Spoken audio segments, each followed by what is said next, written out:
I mean, there's really a lot of stuff going on, my man. Yeah, what the hell, man? Wow. I like it because normally we're dead as a doornail for the next week, and we will be probably by Wednesday. Which Tom and I will exhale a little bit, maybe go play some golf. But the point would be this. Play golf and then go watch the players. Yeah.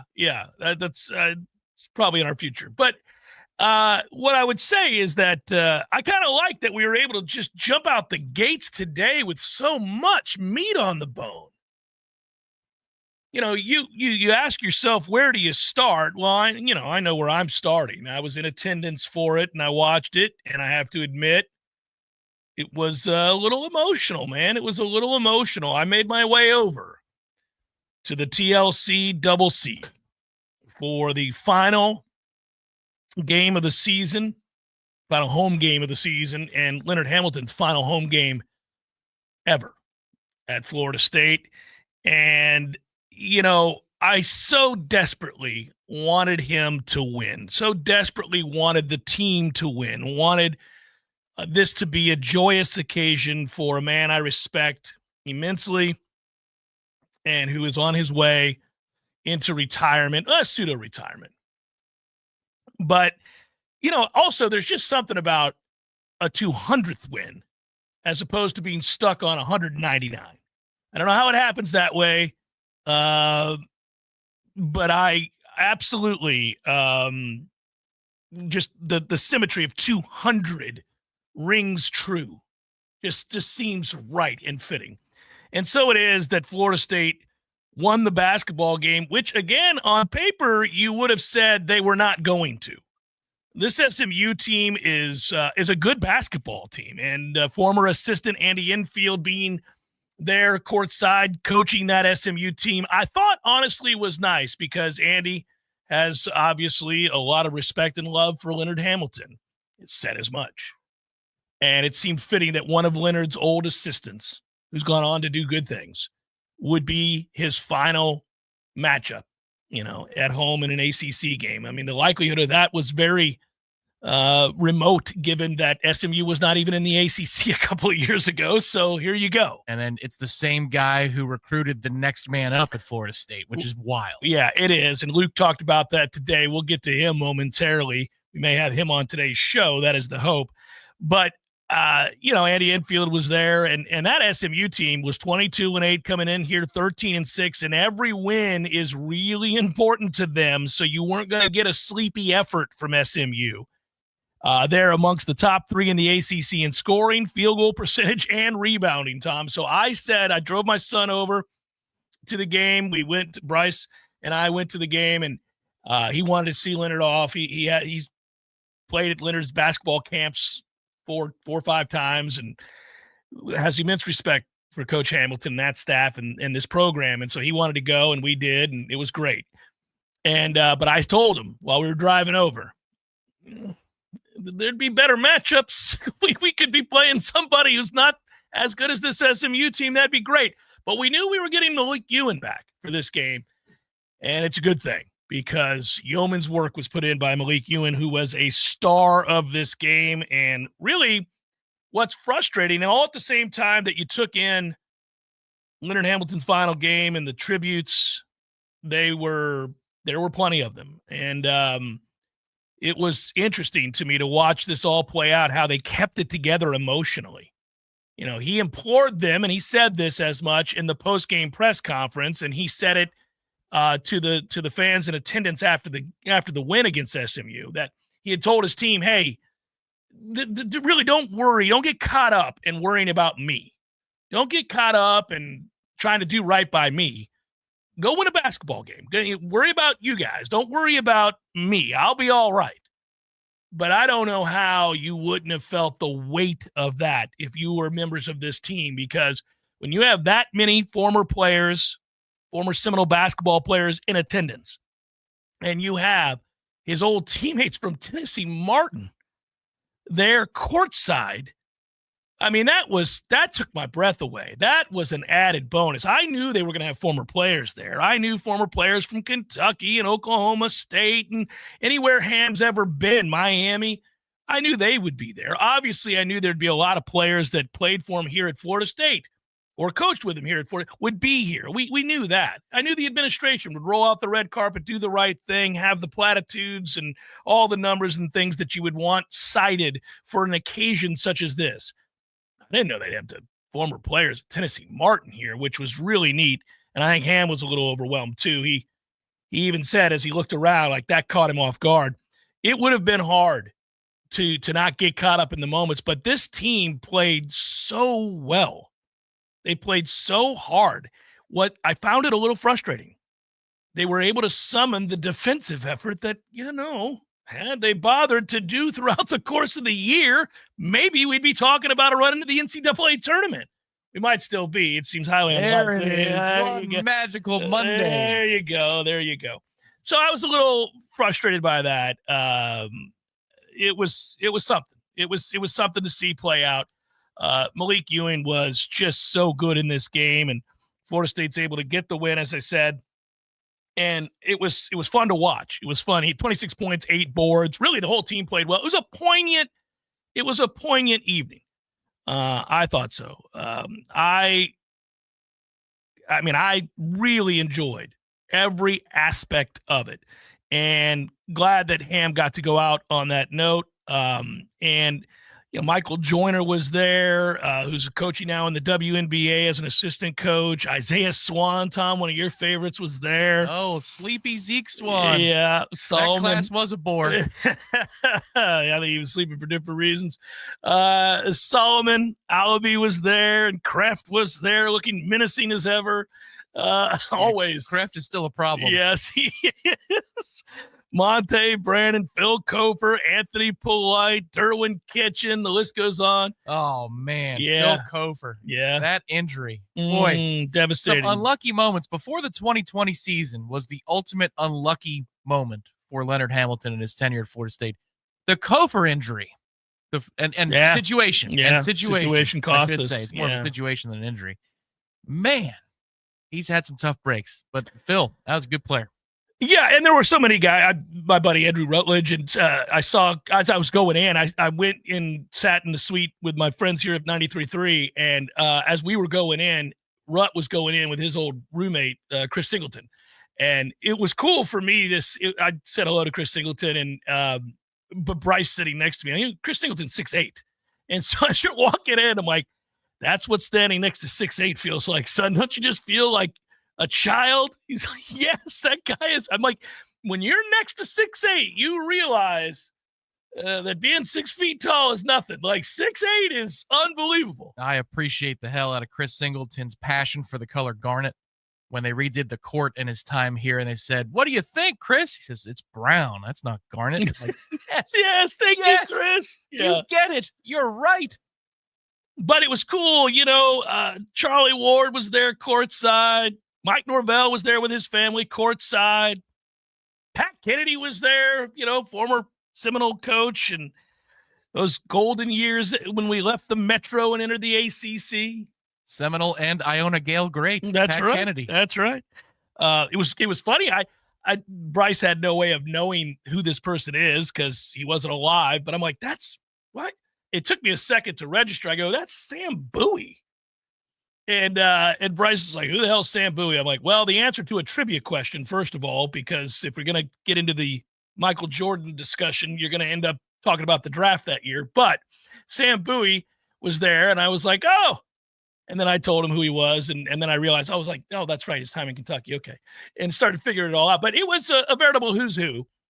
And they were all there to pay tribute. And they all did say, the things that we know about Leonard Hamilton. Which, again, it's not nothing. I do want to point out some of the numbers here, just as far as, Ham all time and what he represents and, 23 seat. I mean, it's unbelievable. He steps away with some records here.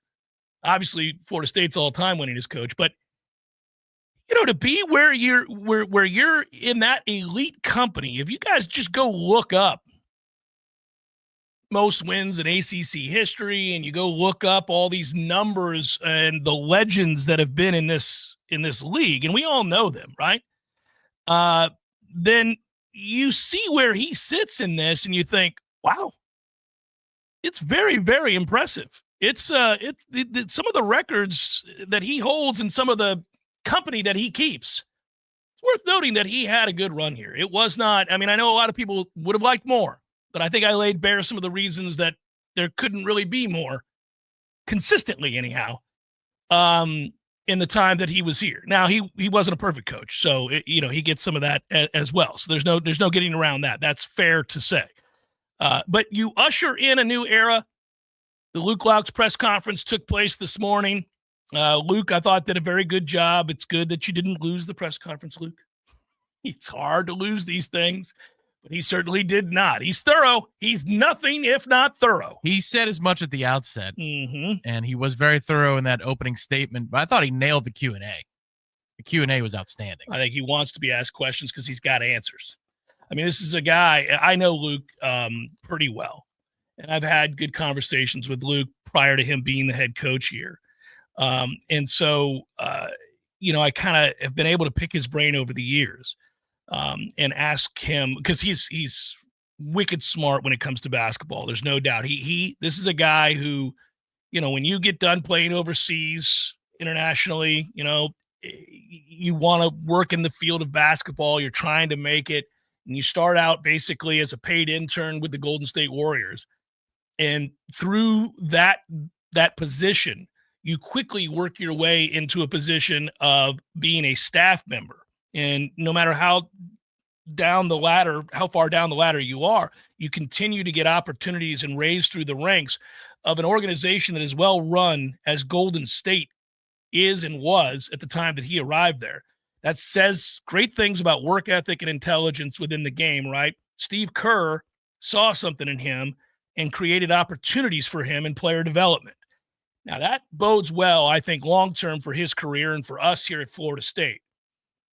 And he moved his way up and up and up, eventually coaching the Nigerian national team. He was a guy that has summer league experience in the NBA coaching as well, and then became a bench coach eventually. And, you start getting the kinds of responsibilities that are sending you down the track of being a head coach in the NBA. And that's what he projected to be down the line. We don't know when it would have happened or if, but that's the way his career path was moving.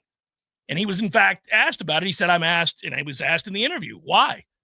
Why would you come to Florida State? We know you played here. We know you're a Florida State graduate and you love the place, but you're on track to be an NBA head coach. Why would you up and leave that now?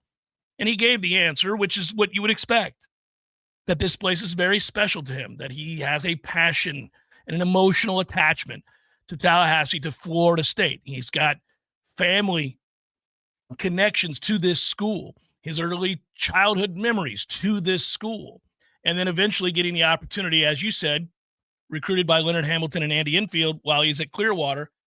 He comes to Florida State, plays, meets his wife, and all that stuff. There's that connection to this university and a passion that will come along with it.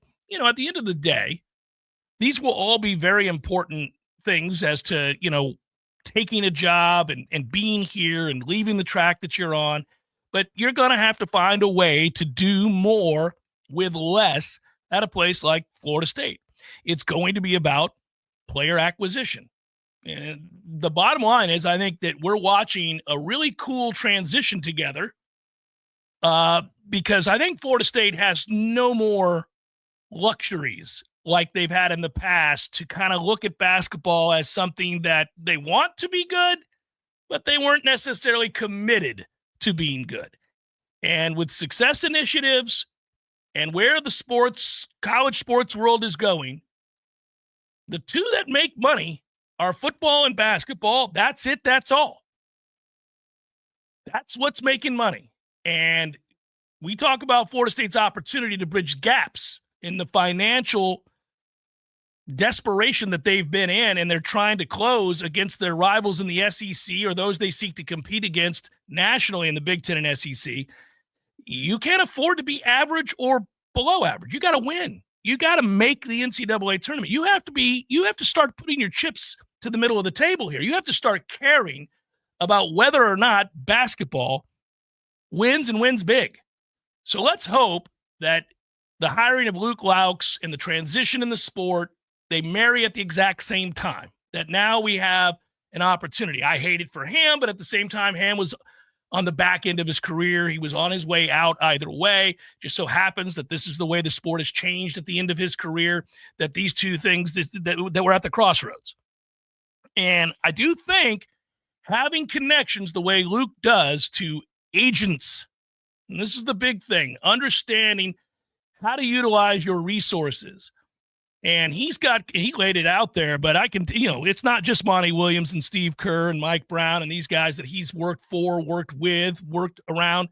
He's got friends, multiple NBA teams, organizations in which you can call upon their knowledge and their scouting departments to let you know which players are likely going to enter the portal, how to connect with them.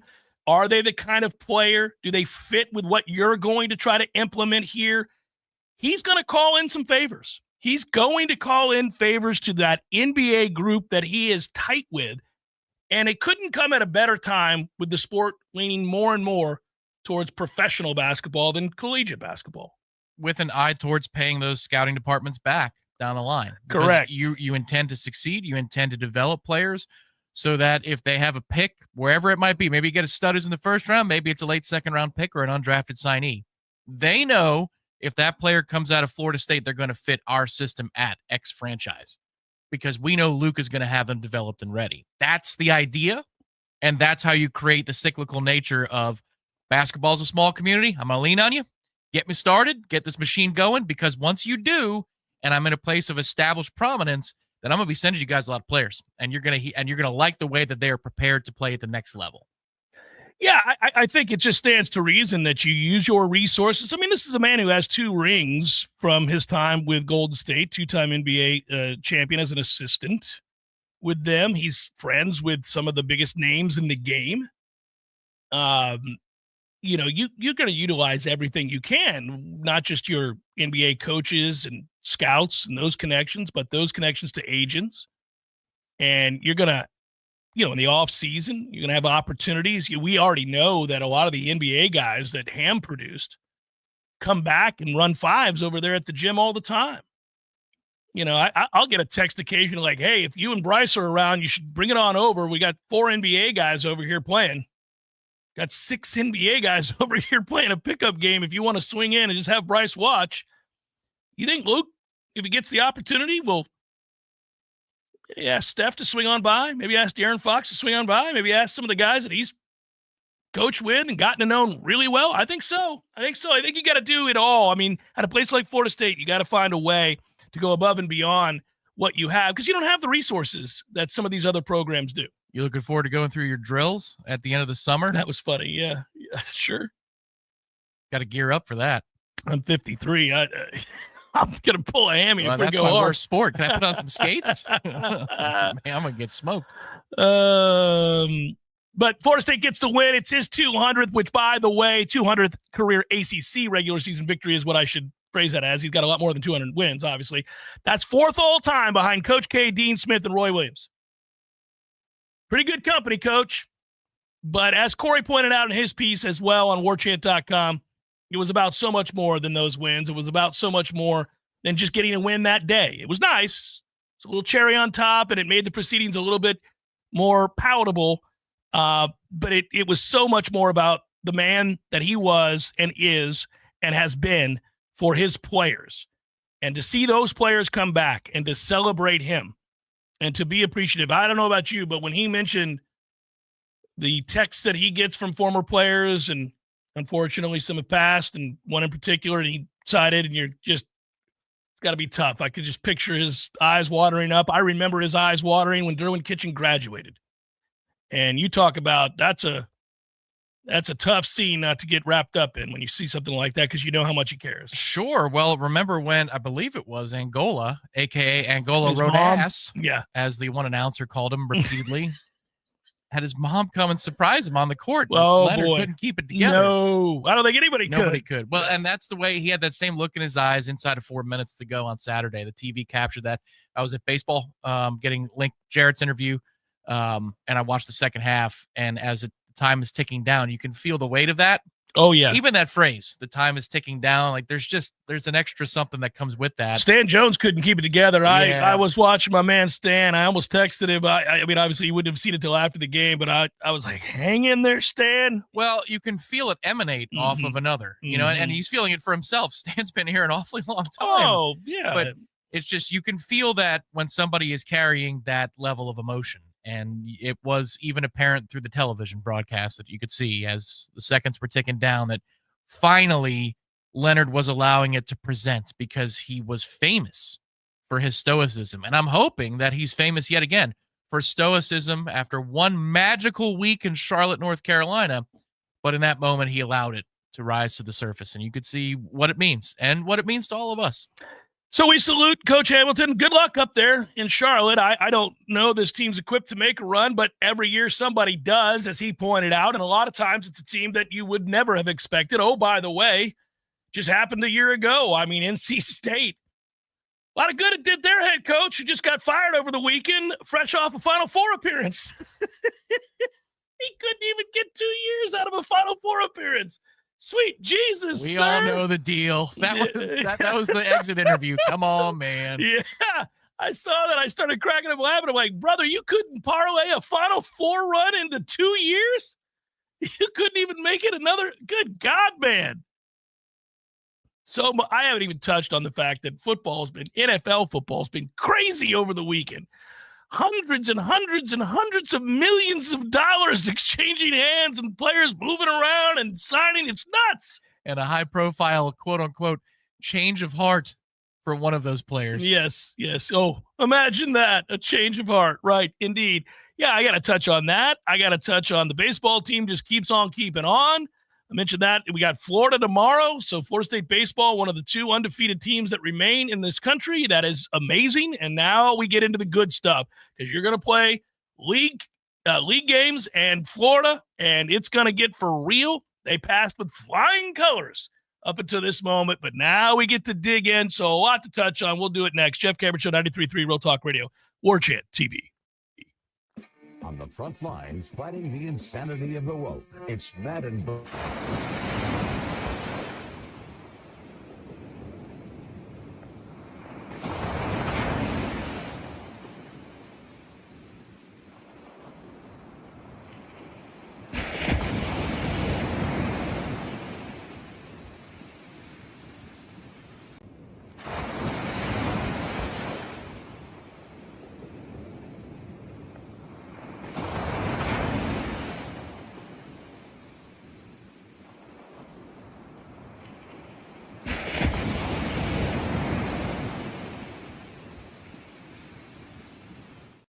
Defining a clear and detailed strategy. Our friends at ISF can help your organization create a strategy that sets you on a path to success. ISF, your vision plus our expertise brings your brilliant ideas to life. Visit ISF.com to learn more. ISF, solving the future. What makes Paul's Termite and Pest Control the best in North Florida? It's our core values, of course, and they happen to spell Paul's. P, protecting you and your pets from pests and your property from termites.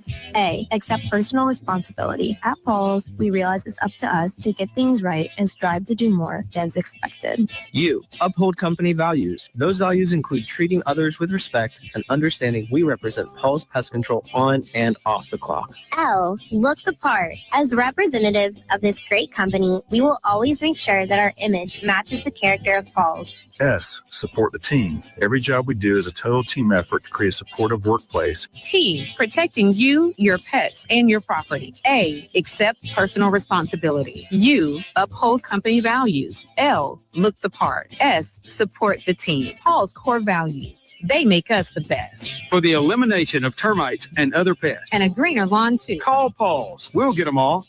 This announcement is brought to you by Fonville Lewis Messer McConaughey. If you're driving right now, you should know there's an 80% chance that the cars all around you don't carry any bodily injury insurance. Most people don't realize it, but in Florida, all the law requires is that drivers carry property damage insurance. This means that the texting teen drifting over into your lane or the drag racer on your rear bumper have no way of compensating you or your loved ones when they cause a crash. And this should scare the hell out of you.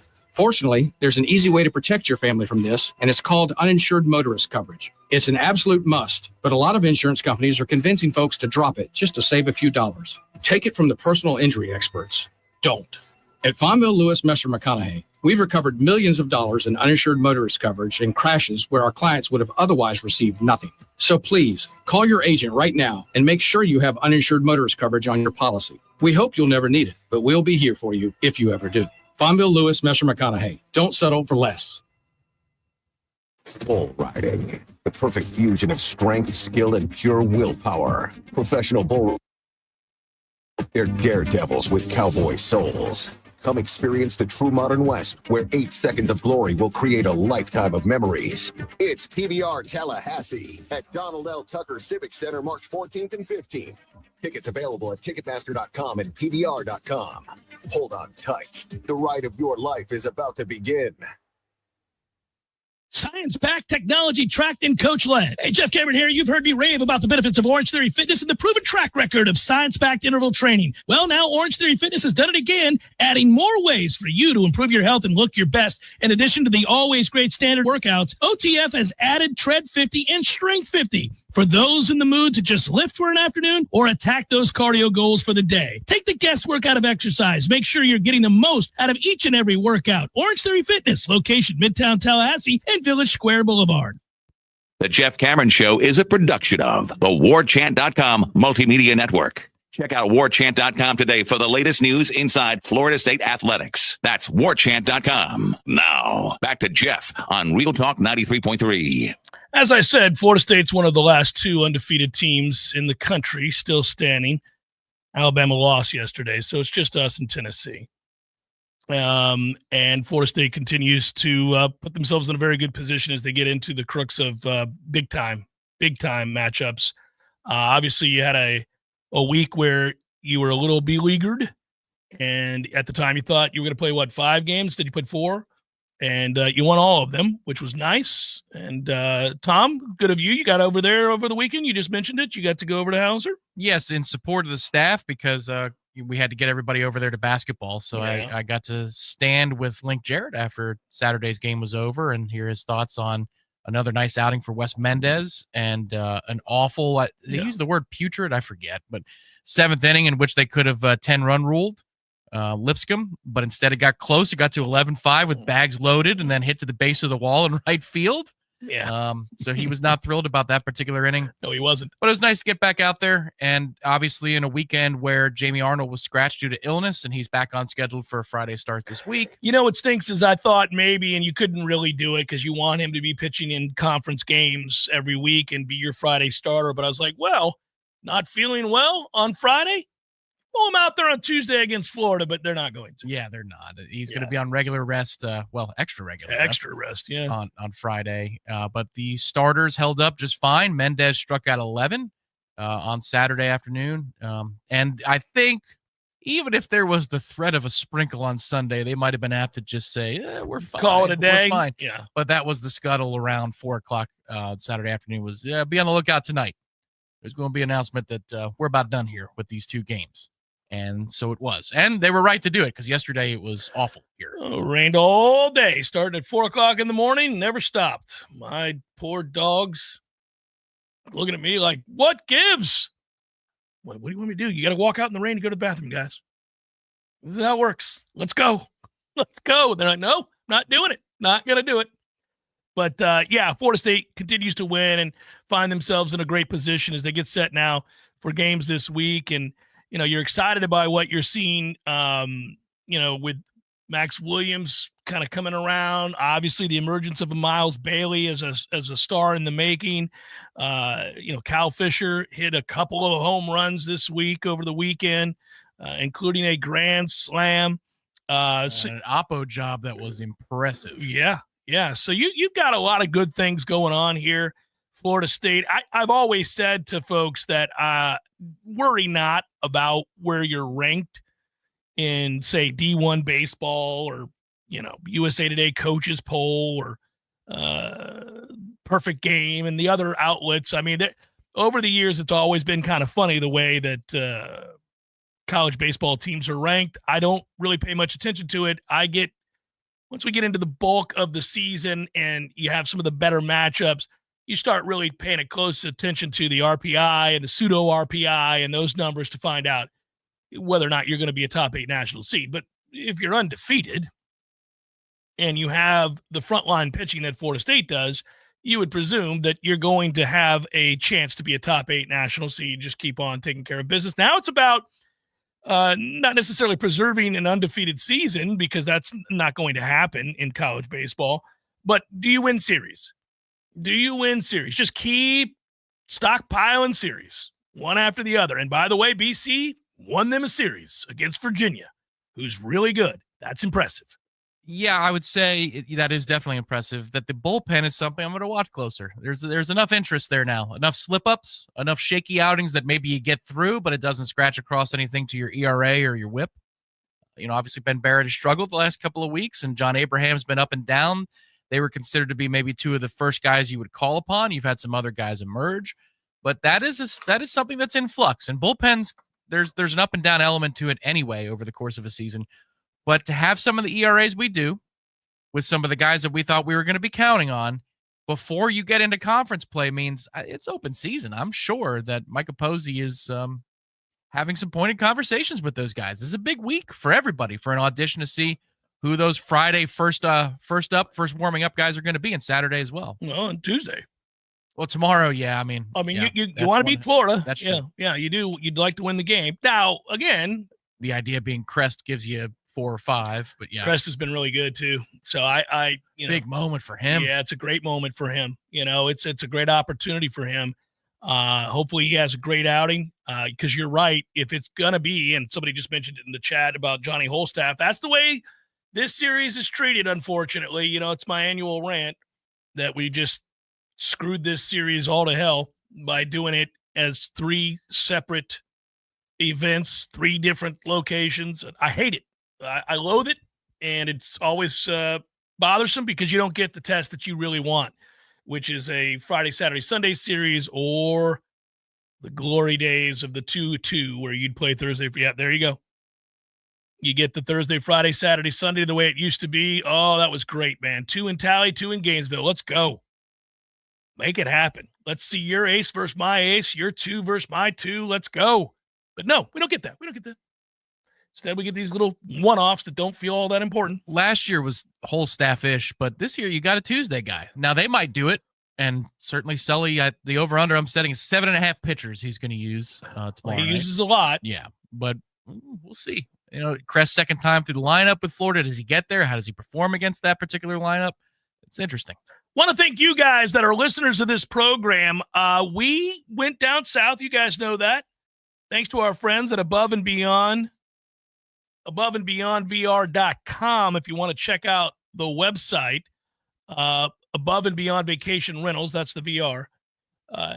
Good folks, and they were kind enough to put us up in the lap of luxury, as we joked last week. It was a great time, and we really enjoyed getting to see their properties throughout the coastal Pinellas County area, and Dunedin and Clearwater, and they've got a lot, over 30 properties. 18 of those properties, I do believe, feature a pool as well. So you're right there by the water. In some cases, you're right on the water. In other cases, you're like spitting distance from the ocean. But you've got a pool to access, and everything from a little cottage to a luxury condo. And we launched last week. That was the reason we were down there. Our partnership beginning with Above and Beyond, and Matt and Jen, both Knowles. It was great to get to know them a little bit better. But it was 15% off for those of you using the promo code JCS last week. Well, guess what? You guys kick ass. They had 3 rentals in week 1, and they're looking to extend. So they called and said, look, man, this is better than we thought. We'll keep the 15% off. We'll extend the code JCS if more people want to sign up. So save some money now. That's the whole thing. You avoid VRBO and Airbnb middleman fees. There's none of that. That could save you hundreds of dollars, by the way. And if you want a beautiful place, comfort in coastal Pinellas County, and you're going to go on vacation, you're going to spend a little time, make it happen now and use that promo code and save 15%. They're booked through March, but everything April on up is open for now. So I'd make it happen. Again, the website is aboveandbeyondvr.com. By the way, you want to announce the player, Tom? Because we can. I mean, this is part of a new segment now. And who went above and beyond over the weekend? Oh, yes, of course. Segment. It's like, what player? What are you talking about? Above and beyond. Well, you've got a guy and I've got a guy. Well, I'm going to go Malik Ewan. Okay. He was sensational. And 26-8 in Leonard Hamilton's final game as a Seminole coach here in the regular season and final home game ever. Kind of picked a good time to rise up and have a career high, and he was sensational. So that's my above and beyond player pick. For me, it's Miles Bailey. Who's been awesome. Miles Bailey has been absolutely crazy good with balls put in play. Now, this is a number I got to give credit where it's due. I was sitting next to Corey Clark for the first 6-7 innings of the ball game on Saturday before they blew the 10-run rule. He's like, all right, I got to go. I was like, fair. But Miles Bailey strikes out a little bit. He struck out a lot more to begin the season than he's doing right now. But he's got quick numbers here. I think it's 46 at-bats. Of course, I changed it to the pitching stats. 44 at-bats, all right? And he's got 18 strikeouts. It's a little high on that ratio. But he's got 19 hits, which means 19 times out of 26 times that the ball is put in play. It is a hit. Well, because he hits it 1,000 miles per hour. That is a 731 BABIP, batting average on balls put in play. Absurd number. Now, it can't stay that high, but if the ball is put in play, this is the oversimplified O'Carroll-White equation. Participation equals success. Correct. Contact equals success for Miles Bailey. If it's put in play, he's operating at a 73% clip being on base. This gets back to why you like the analytics in baseball and why you like using them as a tool. You know, they have been able to show, and it makes complete sense, over time, that the harder the ball is hit, the more likely it is to find a home. Safely find a home. Dude has some exit velocities that are frightening, including 115 miles per hour on one earlier this year. So if you are hitting the cover off the baseball, guys don't have time to react to make a catch. It is coming at them quick and or by them very quickly. So yeah, that's where bat speed and that's a video game on easy mode though. Yeah. 19 out of 26 when balls put in play. Did it again this weekend. We need to summarize all that's happened in the NFL. We'll do it next. Jeff Cameron Show 93.3 Real Talk Radio, Warchant TV. Your local news now. The FBI is investigating the rise in a scam text being sent out saying that money is owed for their unpaid Peach Pass toll violations. There's an uptick in smishing, phishing, and all kinds of scams involving emails as well as text messages. The scam has been making its rounds since April of 2024, but there's been an uptick in the last week. The FBI mentioned they have received over 20,000 complaints. Peach Pass will only send letters for bill reminders, not text messages. If you receive a text about a toll violation, it is a scam. A 17-year-old girl from Tallahassee has passed away late Thursday after her van collided with a tree before catching fire. It happened just before midnight on Woodville Highway. For unknown reasons, the van traveled off the road and collided with a tree, immediately caught fire and became fully engulfed before the teen could be removed. She was pronounced deceased at the scene. This is Rachel Anay with your Real Talk 93.3 local news update, brought to you by Macklemore Systems, Tallahassee's go-to Mac store. Check them out online at MacklemoreSystems.com. This is meteorologist Paul Trombley with your Real Talk 93.3 weather update. Daytime highs approaching 65 this afternoon under overcast skies with a slight chance of rain. Northwest winds 10 to 15 miles per hour. Lows level off around 45 tonight, clear skies.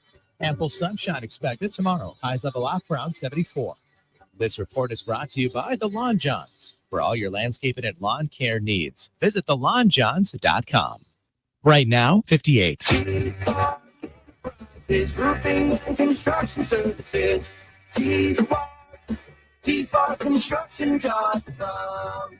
We conquer all peaks. We fix those dark leaks. Call 866-134. T-Spark Enterprises, roofing and construction services. T-Spark Construction.com. License number CCC 1331204.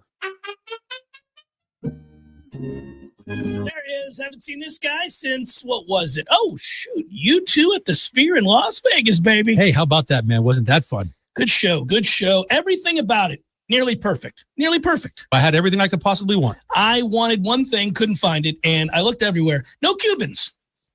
What do you mean? No Cubans. There was Cubans. No, I didn't see any Cubans. Dude, No. I'm sure there was Cubans there. I mean, you know. No. I walked around. There was a moment right before the show. I thought, got to find some Cubans. Nothing. Dude, there's Cubans. There was Cubans. I'm sure there was Cubans. In Las Vegas? In Las Vegas. No Cubans in Vegas. There's Cubans in Vegas, man. Eddie, there were no Cubans. Chef. The sandwich. There were no Cuban sandwiches. You're Cuban. Of course I know there were Cubans there. Oh, the sandwich. Yeah, no, there probably wasn't many there in Vegas. No Cubans. No, not yet. Florida, bringing the flavor and flair of Cuban food to Tallahassee since 1996. The Jeff Cameron Show is a production of the Warchant.com Multimedia Network. Check out Warchant.com today for the latest news inside Florida State athletics. That's Warchant.com. Now, back to Jeff on Real Talk 93.3. Yeah, so it happened very quickly over the weekend, and I had a suspicion that it would. The NFL offseason doesn't suck. They've got it down. I wish every league had this much action when their actual season was over, because you get the legal tampering period. And you know, you're waiting for that to kick into high gear. But then if teams let players go prior to that, you don't have to wait. You just start signing people like Davante Adams. Like, he gets released by the Jets. Rams said, don't mind if I do. Come on in. So you got him for 2 years just after you re-sign Stafford. So they're making a go of it. It's Puka and him, which means Cooper Kupp's available. Jacksonville wants Cooper Kupp. I would think this just got a lot easier for Jacksonville to get Cooper Kupp because the salary cap is now a problem for the Rams. You bring in Davante. You just did the deal for Stafford. You've already paid some other guys. Now they're going to have to let Cooper go. This becomes an easy signing for the Jacksonville Jaguars if they want him, if they believe him at this point. The Bucs re-signed Levante David for a year. It's the endless career for Levante David. We don't have answers behind him. It's amazing. I mean, he's 35 years old playing linebacker in the National Football League. Who the hell? This is I liked what I saw out of Servassier Dennis, and it's not the Bucs radio show, but this reminds me of Florida State in the center position the last few years. How is it that we've had 5 years and we don't have a viable backup center? We got rid of the guy who didn't have an answer. Yeah, we fired him. Right. Yeah, right. Because at some point, brother, you got to have somebody ready to take over. It's ridiculous. But Jason Light generally does a good job, so he's not going to get fired anytime soon. No, nor should he. Linebacker would be good to go get. Well, this is the draft. Go ahead. You got it. I mean, yes, you're talking about free agency perhaps, but anyhow, Levante David is in. And so you saw some extensions and re-signings and cap casualties and free agency, and it's just a smorgasbord. It's amazing. Ronnie Stanley, the offensive tackle, DK Metcalf, as I mentioned, Davante Adams, Zach Braun, Nick Bolton, Jamian Sherwood. I mean, just boom, boom, boom, boom, one after the other. It's beautiful. But on Friday, we mentioned DK Metcalf wants out and got out, and the Steelers do something they don't normally do. They go get some help, some real help at wide receiver that they didn't draft. They don't do this sort of thing all that often, and they just did it big time. So 4 days after that trade request went public, his time with the Seahawks, gone. And, of course, the Seahawks deciding to start over, period. I, too, would have told Geno Smith to have a good day. You're not winning a championship with Geno. So you shed, if you will, DK Metcalf. He's gone. He goes to the Steelers. You trade Geno to the Raiders, and you are a Seahawks fan thinking what? I don't know what to think. We did win 10 games last year. I mean, what are we doing? Well, your coach is a good one, and he's an up-and-coming star, and he looked at the roster and went, we're not going to win with those guys. We need to start over. You don't want to be stuck in 7-10 to 10-7. You don't want to be stuck there. I especially because they have won a Super Bowl in the last reasonable period of time. Mm-hmm. choked another one away. But they were there enough. I would be okay if I was in their shoes. I can reliably say that if I was in their shoes, I'm like, yeah, smart. Rip the Band-Aid off. Let's get this thing moving. You know, I got to give a lot of respect to Seattle, who, by the way, contacted the Raiders and said, look, is there any chance you'd want to rid yourself of that incredible defensive end? Because we'd like him, and we'll give you DK Metcalf and Geno Smith for him. And the Raiders went, yeah, no, you're nuts. We're not doing that.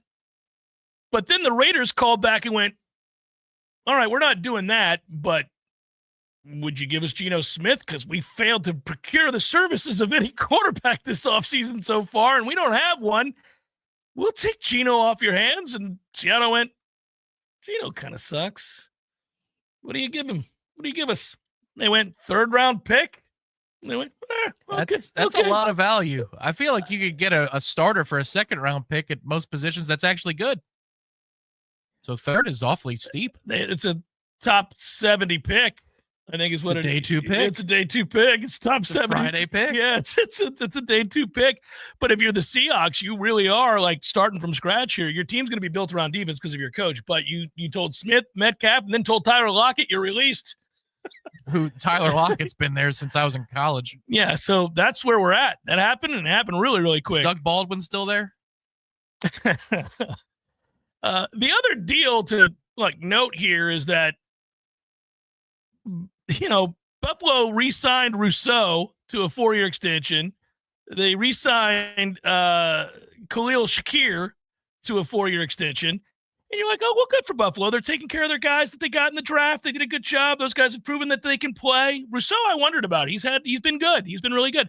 And then out of nowhere, Buffalo's like, oh, and now we're going to make Josh Allen the highest paid player in football. Here we go. Here's some money, depending on how you want to look at the contract.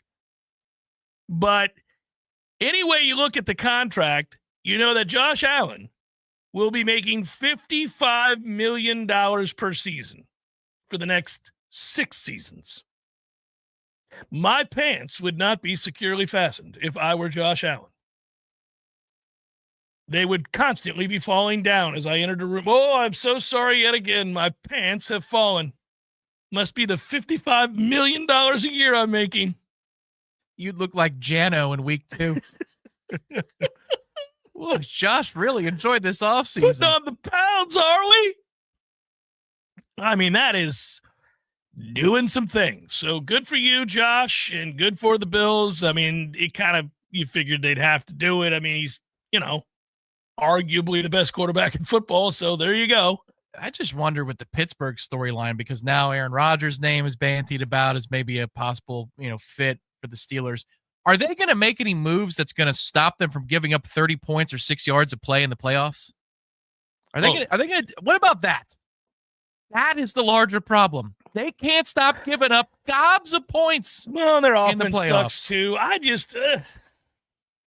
I don't know. They could have a good offense and they would lose every one of these games that they've lost the last 5 trips to the playoffs. But a lot of times they give up that many points because their offense is steady going 3 and out and leaving their defense on the field. Now, I agree with you.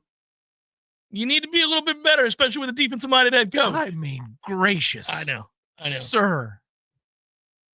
You're going to hear the phrase highest paid non-quarterback in NFL history every day from now until this all ends, because every day it's going to happen that another player becomes that player. I mentioned it a lot last week. Well, here you go. It just happened. It's hilarious to follow the timeline. And I'm glad I talked extensively on this. Cleveland had no reason to really fear Myles Garrett's threats. He had 2 years left on his deal. And if he sat out, it wouldn't toll. So he was going nowhere. And he knew that. And at one point reached out to the owner of the Cleveland Browns and said, hey, we should talk about this. I mean, we both said some things and I really want to be here. And then the owner went, I'm not talking to you. I don't need to talk to you. Shop yourself and see what's out there, buddy. We want this, this, and this. And he went, I will. Good on you. See who's going to get 4 number 1s to us. And he found out nobody would. Nobody would. And then they were kind of at an impasse. And then the owner said to the GM, look, he's the best defensive end in the league. I mean, if you can sign him to a deal, let's just do the extension and be done with it and never have to worry about this again. In addition to the 2 years that we already have him for, if you want to add 4 to it, I'll do it. And they did. And it's a huge deal, which basically tells you that he's going nowhere because this deal doesn't even kick in until 2027. So the new 4 years are on top of the existing 2. He's never going to play for anybody else. He's a Cleveland Brown for life. After standing firm and saying, I really thought that when I entered the league, I would go from Cleveland to Canton, but I know that's just not possible anymore because I want to play in meaningful games too. Well, I've had a change of heart. Cleveland to Canton it is. Sounds good.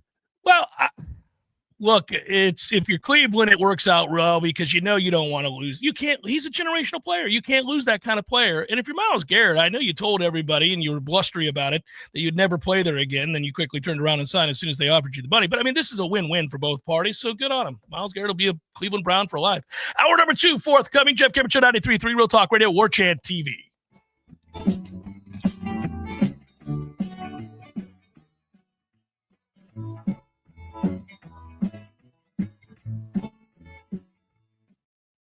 Tell you about my friends at Tried and True Consulting, a Seminole-owned business that specializes in payments and business solutions. Tried and True's core expertise includes card, ACH, point of sale, mobile, e-commerce, and hosted payment solutions. Tried and True will help you reduce costs and increase your bottom line. That always sounds nice. Whether you're a retailer, restaurant, licensed professional, or service industry, Tried and True is saving you money. Tried and True's expertise extends to payroll, video menu ad boards, IT services, web design, and social media. It's time to make one call and tell the competition to take it on down the road.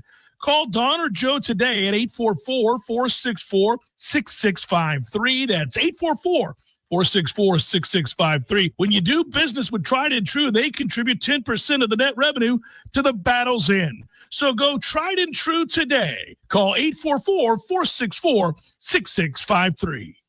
Siri, tell me a joke. I once stayed up all night wondering where the sun went, and then it dawned on me. All jokes aside, the trained professionals at Mac & More Systems are serious about Apple products. For all your Mac repairs, call Mac & More Systems at 894-3622. 894-3622. Leaky faucet, busted pipes, clogged toilet? M&L Plumbing is here for you. For all commercial, construction, and residential plumbing issues, call M&L Plumbing at 575-9393 or visit online at mnlplumbing.com. Hey everybody, this is Shannon Young with Cross Country Mortgage. Been in the industry now for 22 years. I just made the move over to the nation's largest retail lender, Cross Country Mortgage, here to serve you in 7 states, including Florida, Georgia, Alabama, the Carolinas, Tennessee, and the state of Texas. Here to offer better service, better rates, and if you were thinking about buying or if you've been on the fence and been waiting to call me, now is the time. You can still find me at loansforknowles.com. That is, again, loansforknowles.com. I've helped thousands of fellow Knowles get into their dream home, and I can't wait to help you get into yours. Give me a call today. I'm at 954-369-6171, or go to loansforknowles.com. Again, that's 954-369-6171, and that's loansforknowles.com. Equal Housing Lender, NMLS 373031. There's fun to be had every night at the Corner Pocket. Take-home prizes on Trivia Tuesdays and Beer Bingo Thursdays. And kickstart your weekend with Martini Fridays. Plus, happy hour runs every weekday and game day specials every time the Knowles take the field. Watch all the best games at the Corner Pocket's Vegas wall, featuring 560 inches of flat-screen TV heaven. Oh, really? The best food, the best drinks, and the best place to watch all the games. Tallahassee loves the Corner Pocket. Real Talk 93.3. Coming up next, more of the Jeff Cameron Show. Live and local on Real Talk 93.3. WVFT, Crescent, Tallahassee. Your sports action update on Real Talk 93.3 with all the latest odds from Vegas. Brought to you by Palmar's Pawn, Gun and Gold. More than you might expect with 2 great locations in Tallahassee. NCAA tournament is just around the corner. Duke plus 340, the favorite to win the national title. The Auburn Tigers plus 360. Auburn minus 145 to make the Final Four. Duke minus 150 to make the Final Four. Houston and Florida both plus 750 to win the national title, plus 150 to make the Final Four. You can bet Duke or Auburn to win the national title against the field. Duke or Auburn to win it, plus 155. The field, the favorite at minus 200. You can also bet the Southeastern Conference, a team for that league, plus 110 against the field, minus 140. $250 bonus, and you open up a GBank Visa signature card. Visa.com/GBank. Mike Sennett, Real Talk 93.3.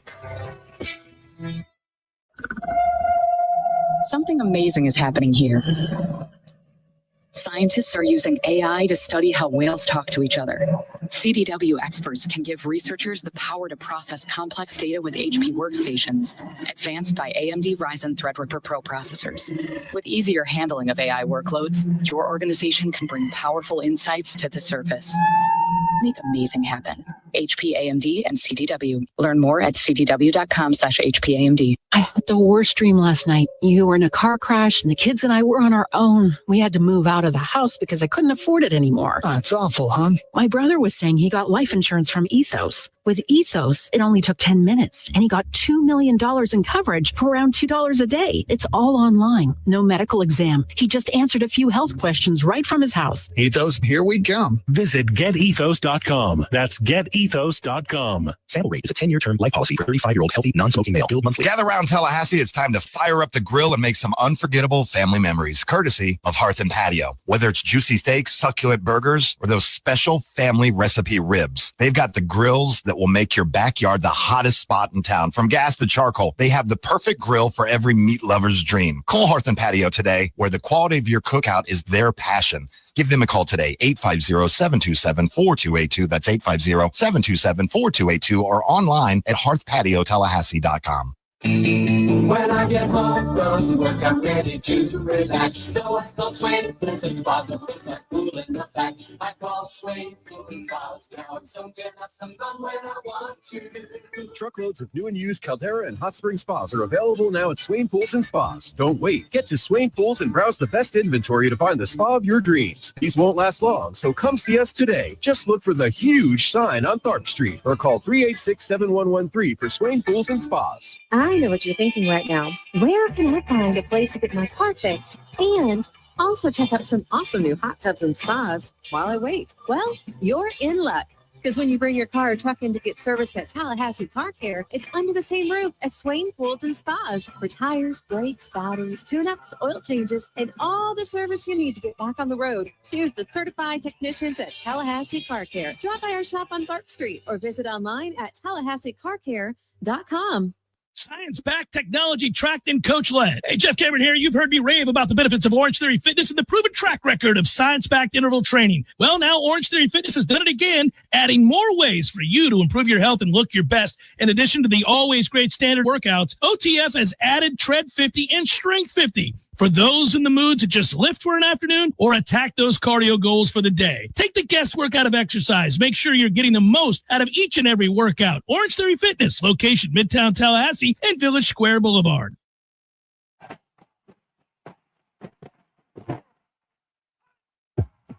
Broadcasting live from Florida's capital city, this is the Jeff Cameron Show, brought to you by Orange Theory Fitness on Real Talk 93.3. Now, stop what you're doing and listen closely. It's time for the Jeff Cameron Show in 5, 4, 3, 2, 1.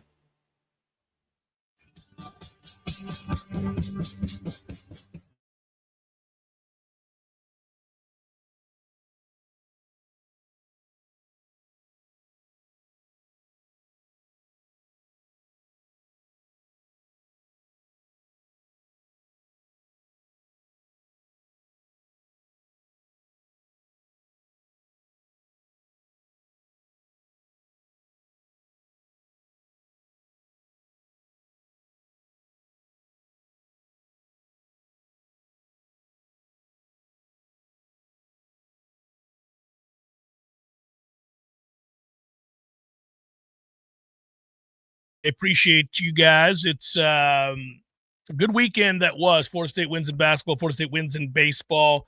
We move closer to the start of spring football, and of course the introduction of new head coach Luke Loucks took place this morning. Luke has been a busy man. I talked to him yesterday, hoping to try to squeeze him in.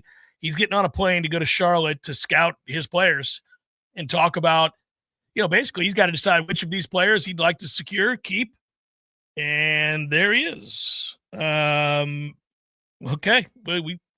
I will talk to you in the break. Okay. We're good. Tell me he said 2:30. He said. So I got to call Ira if that's the case. I think we could do it now. I think you want me to, you want to text me his number? You want me to go get the phone from you while you talk? I'll come get the phone from you. Come get the phone from me now. Yeah, well, listen, we're on the fly here. My man, to everybody. Yeah, he's busy, and I knew that he was going to be a whirlwind post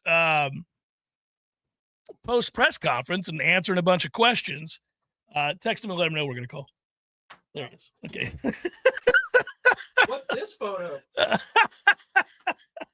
So anyhow, I knew he'd be, listen, you got to sit down. There's probably important lunch figures to sit down with and hands to shake and, and people that you need to know, those kinds of things. So I could imagine that there was that. And then, there's a moment in time where he's got to get set and take it on down the road and get on a plane again. That was amazing to me. It was amazing to me today where he talked about the days leading up to the All-Star game and how I think it was 14 of the 17 games they played were on the road. And it ended up being 51 out of 51 days. He slept in his own bed 12 times. Man, with what's coming up in the next couple of weeks and shaking the trees to figure out who's interested, who's going to be in the portal, who's somebody that they have an opportunity to maybe reach out to, you're not going to get any rest anytime soon. And I would only imagine, I can only imagine the weight of it, right? Your adrenaline's got to be crazy right about now, where you're so anxious to hit the ground running, and you're so excited about the opportunity, and yet you've got to get your ducks in a row. It's got to be very, very difficult. So I know it's a busy time. We good in there? Well, okay. Perfect. Thank you, brother. Appreciate that. He's the new head coach at Florida State University. We were just talking about the press conference this morning. He's Luke Loucks, and he's kind enough on a busy day to join us here on the Jeff Cameron Show. Coach, how the hell are you, Luke? Good to hear from you. I'm doing well. Thanks for having me, Jeff. Appreciate you having me on. Absolutely, man. Good job at the press conference today. I know you're probably thoroughly exhausted, but as you said, you don't really have time to rest. I know you're going to be making your way up to watch the boys up in Charlotte. You've got to evaluate the players on this team. You've got to put together a staff. You've got to figure out who's in the portal, who's somebody you want to reach out to talk to. Have you wrapped your mind around the lack of sleep that you're going to have continued from the last few days in the next few weeks? No, I think if you don't think about it, it doesn't really hit you. You just keep going. A lot of coffee, a lot of water. I realized I hadn't eaten all day. You have the press conference, there's food, but you're talking to so many people. And so we got back to our hotel over here, and I looked at my wife, and I'm like, I'm starving. So my wife and I just drove over to Gordo's.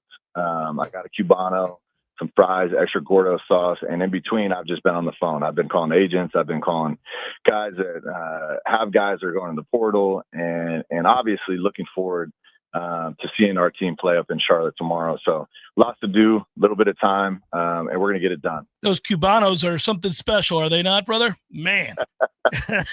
Well done. Hey, so take me to the moment. I remember you and I have texted. I've told people that, obviously that you were a candidate. I mentioned all the candidates for the job. When did you think, you know what, I may get this thing? I know how much you wanted this job. I know how much you love this university. When did it become apparent to you that there was a good chance you were the next head coach at Florida State University? Well, with the relationships I have internally, whether it be former boosters, former players, everyone was saying I had a shot, and you never want to buy stock and rumors. You never want to buy stock in what people are saying on the street. But I did feel okay about it just because you've spent so much time building and maintaining relationships here locally in Tallahassee, and they're authentic, right? I care about these people. I care about the city. I care about this place. So I always felt close enough to say, okay, I'm going to be in the mix. The reality is, and even let's take a step further. When I interviewed with Alford and Doug Walker and the search firm and the board, you feel good about what you got going, right? What you believe in, whether it be basketball strategy, what you're about, your values, you know, all of that. You feel confident in what you're saying and you believe in it. It's easy to pitch. And so you walk out of those rooms feeling good about what you said. But the reality is there's a lot of good coaches out there. And a place like Florida State is going to garner a lot of interest with high level coaches, many of which have been doing it a lot longer than I have.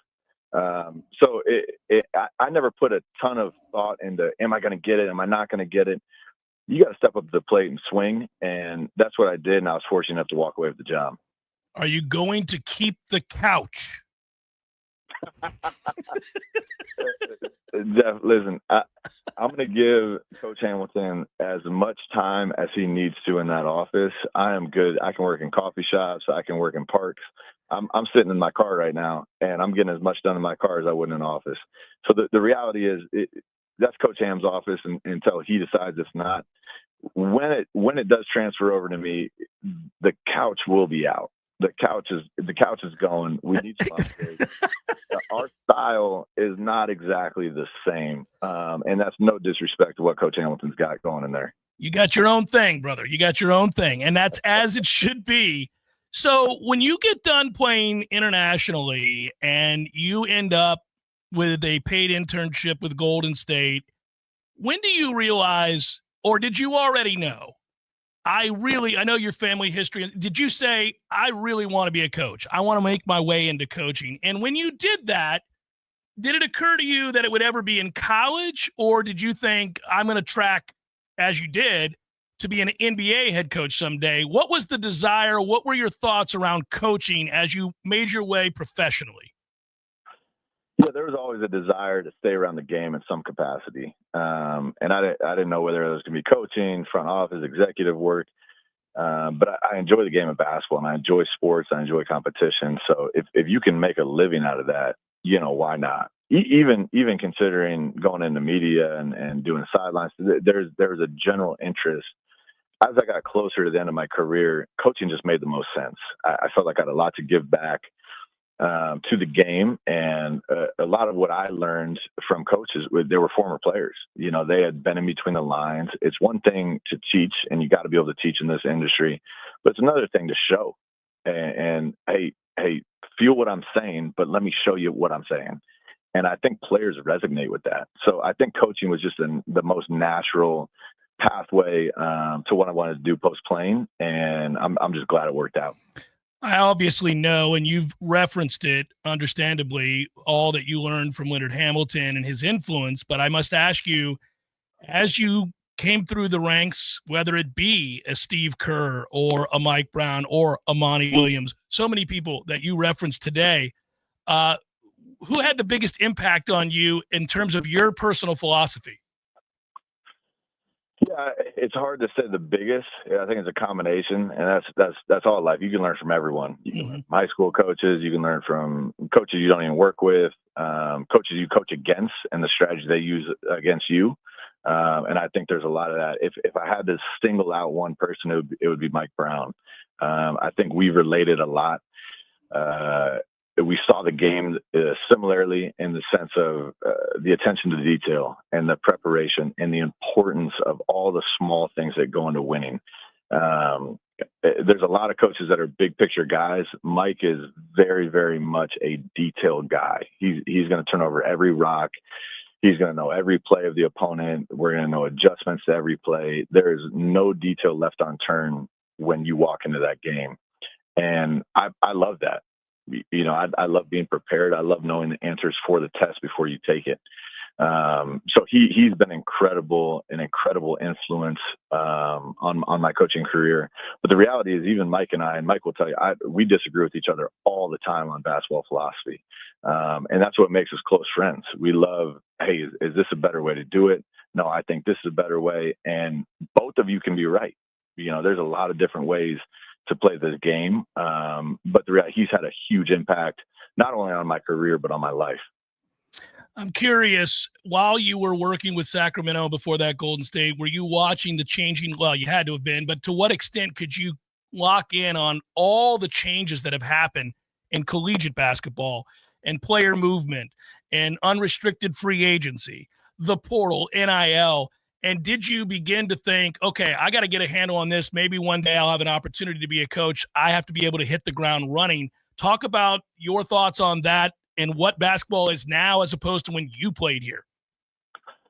It's definitely it's changed a lot, and it's continuing to evolve as new rules kick in, and just even the game, not even the rules of college basketball, but the game itself has changed. It's becoming similar to a pro level game, and I'm fortunate enough to have multiple head coaches at Power 4 schools who I'm very close with.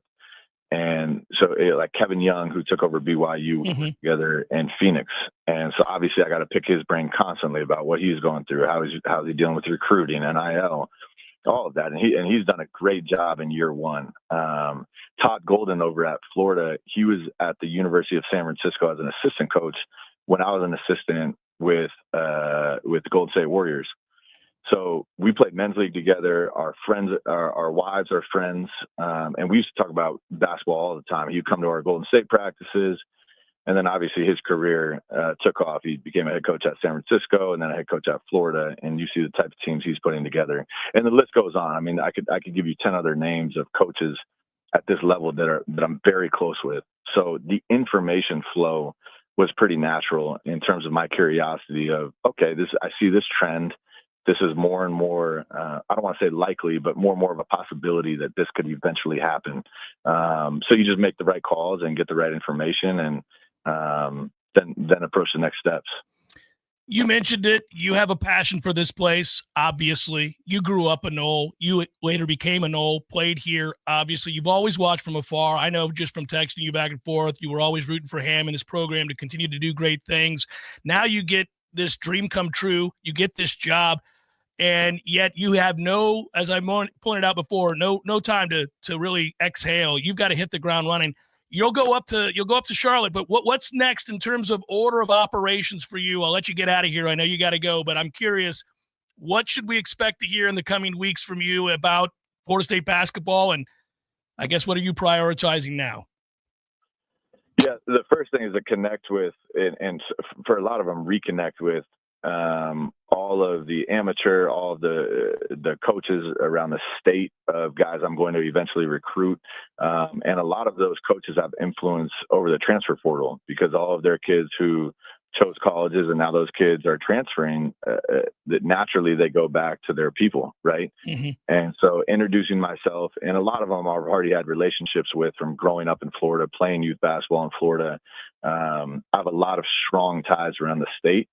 So just reconnecting with all those people, obviously considering my staff, and I can't make any moves, nor will I, out of respect for Coach Hamilton and his staff, until they're completely finished.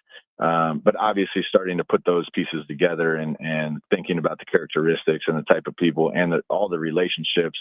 I mean, there's been, Jeff, this is not exaggeration, over 150 coaches that have reached out wanting to be on my staff. And a lot of those are friendships, and so you got to deal with that. You got to sort through that. You got to give people the time of day. And then aside from that, and maybe the most important part is with Alford and with our administration and with our boosters, connecting with the donors and connecting with the people that give and connecting with the people that run the collectives. And all of those things are continuing to evolve, but all of those pieces to me are like minority owners of our team. Without their support, we don't exist. And so those relationships are real and they have to be maintained. And fortunately enough for me is I know a lot of those people from my playing days. And so with some of them, I maintain the relationship, some of them I haven't, but it's like a rekindling of, hey, I'm back. Let's do this together. I need your support. And obviously, I hope you have some excitement about what I'm trying to build here. So all of those things are simultaneously happening. As you can imagine, my phone's died on me like 4 times a day. I'm constantly trying to find a portable charger or a plug to plug into. But it's been great, man. All good problems to have. Wonderful problems to have. Luke, congratulations. I really look forward to covering the program and watching you develop it. We'll be in touch soon. Go do what you got to do. Thanks for making time for us. Be well, sir. Yeah, appreciate you. Talk to you soon, man. Yeah, take care. That's Luke Loucks. He's the head basketball coach at Florida State, and he is exhausted with no time to rest. Ooh, that's a tough process, buddy. That is a tough vetting of the phone.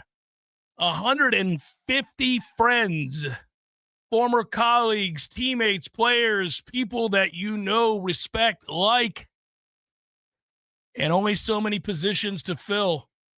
I think the rule is if you go to Gordo's with Luke, it's good news. If you go elsewhere, it's bad news. Yeah, that's true. Thanks for the plug there, Luke. He didn't know to do that, but he did it. Eddie is happy. You're welcome, Eddie. Yeah, hopefully you can get Malik Ewan back. I was going to put him on the spot. You think you got a chance to keep Malik? That'd be cool. Well, I would be asking my minority owners. Yeah. I like that term. That's a great way to crystallize how it should be with your big money boosters, how you should treat them. That's an NBA term for the college game. Smart. Take care of the minority owners. I think the initial, and we'll go to break here and come back and, talk about that a little bit. There's some thoughts I have on how this is going to play out. I don't know, whether or not he's going to succeed. It's a tall task at Florida State right now to be able to compete at the highest levels and try to get to the Final Four and do those things. But I think I know some of the modus operandi and some of what he wants to do that will be different. And I'll tell you what that is next. Jeff Cameron Show, 93.3 Real Talk Radio, Warchant TV. Games for Less, Tallahassee's largest selection of new and used games, as well as new and used consoles like Nintendo, Super Nintendo, Atari 2600, PS4, and PS5. You name it. Locally owned and operated since 1994, trade-ins are not only welcome, but Games for Less pays more for your trade-ins than the big chain stores. That's not all. Games for Less now buys and sells new and used vinyl records to boot. George loves the Beatles, by the way. Reserve all the new releases today at Games for Less, conveniently located in the Walmart Supercenter Plaza on Appalachian Parkway. There's nothing like relaxing in a hot tub after a long day. But if you don't have one, you're truly missing out. Hot tubs and spas have tremendous health benefits, besides just helping you relax. Like improving your sleep, they help with pain relief. They help to better your cardiovascular health, and so much more. And this season is the perfect season to finally buy what you've been wishing for. Pinch a Penny Pool, Patio, and Spas has the hot tubs you need for the price you want. Come shop our huge 12,000 square foot showroom and save today. There's over 50 hot tubs in stock right now, so you won't have to wait weeks on end for that delivery to finally come to town. If you're ready to relax, we're here to show you how. Pinch a Penny Pool, Patios, and Spas. Come visit our huge showroom at 2473 Greer Road with over 50 hot tubs to choose from. You'll be glad you did.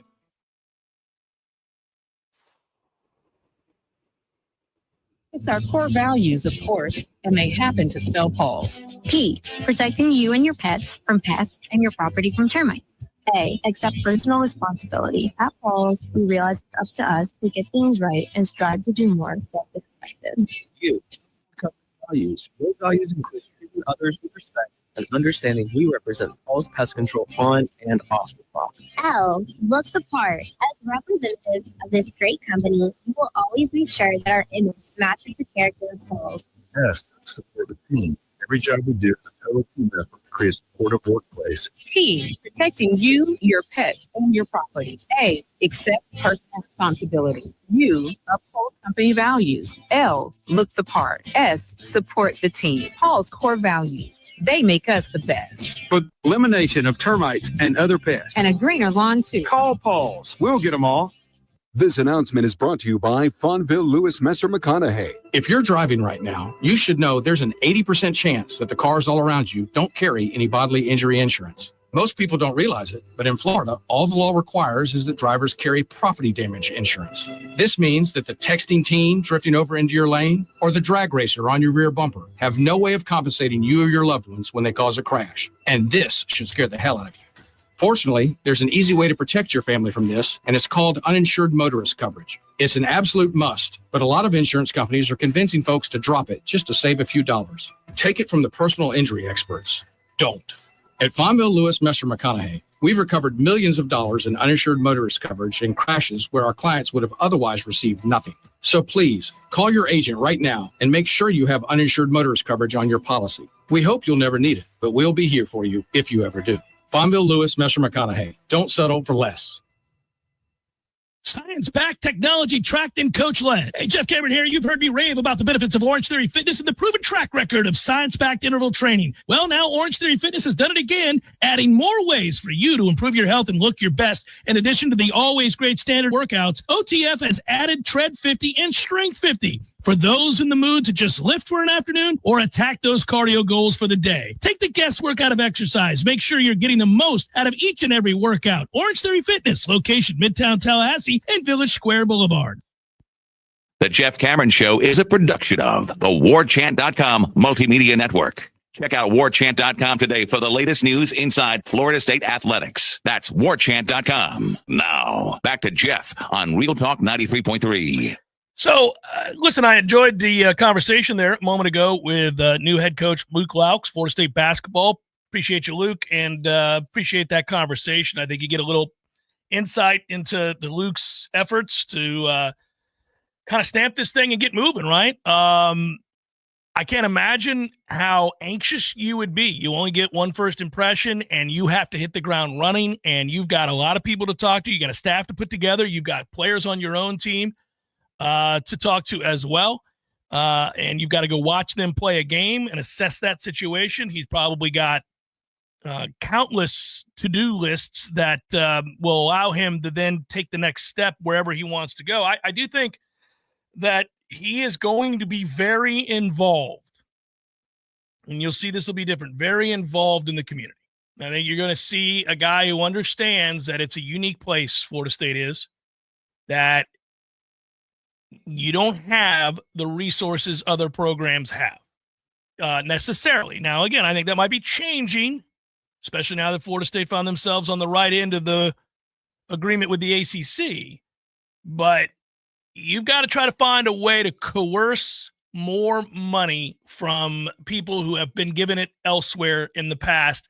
And I'm not saying you listen, football is always going to be king, and it's absolutely understood, I think, by him and everybody else.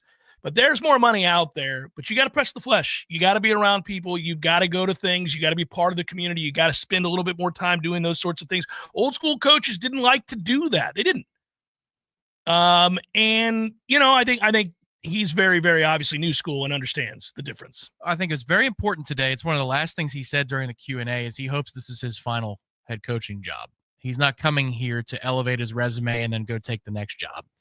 Now, whether you might have a plan B is I succeed here and I get offered the job of my dreams at Golden State, whether that's in the back of your mind or not, yeah, it's important when you're trying to establish relationships with a booster community that maybe was paid attention to some of the time, but not all the time.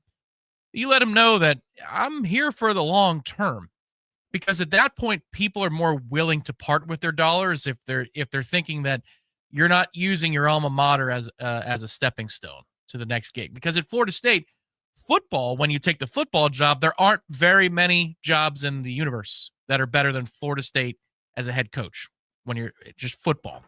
Mike Norvell interviewed for one of those last year, one of the few that's better than Florida State. With basketball, there's a lot of jobs within your own conference. Oh my goodness, that are better than Florida State. He's trying to build it into something else.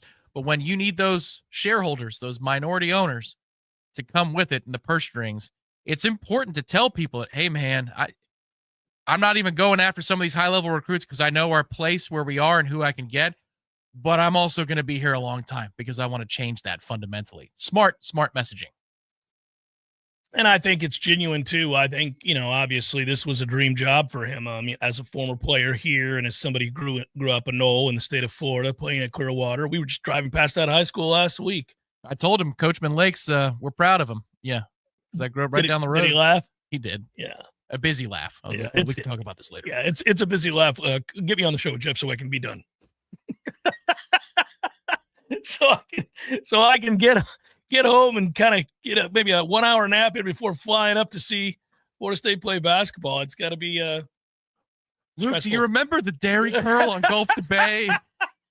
If you had done that and turned it into like a Chris Farley bit, Yeah. Remember that time? That place was awesome. Remember that time? Remember the cherry slushies? Ira Schoffel, Warchant.com on the horn with us now. Hello, good sir. How are you? I'm great, Jeff. How are you? I'm great, man. Good mood. It's been a busy day. I know very busy for you as well. Your initial impressions, sir. It was a busy weekend. Obviously, we were both in attendance there for Ham's last game. I thought you wrote eloquently about it. I thought Corey did as well. I think all of us were touched that we're in attendance. But in a very short period of time, we watched that game. We see the end of a career, in essence, here at Florida State, and then we are introduced to the new head coach. You were at the press conference asking questions. I just talked to him here moments ago. Your thoughts, big picture? It was kind of a weird weekend. Not weird in a bad way, just kind of, it's kind of interesting how it all has come together. On Saturday, as you said, that event was really cool. Not only that FSU won the game, Leonard Hamilton gets his 200th ACC regular season win, which was cool. And he goes out with a win at the Tucker Center. But, that event afterwards, I thought Florida State did a really nice job with it. And then, it was just cool to watch the former players all interact, guys from different generations.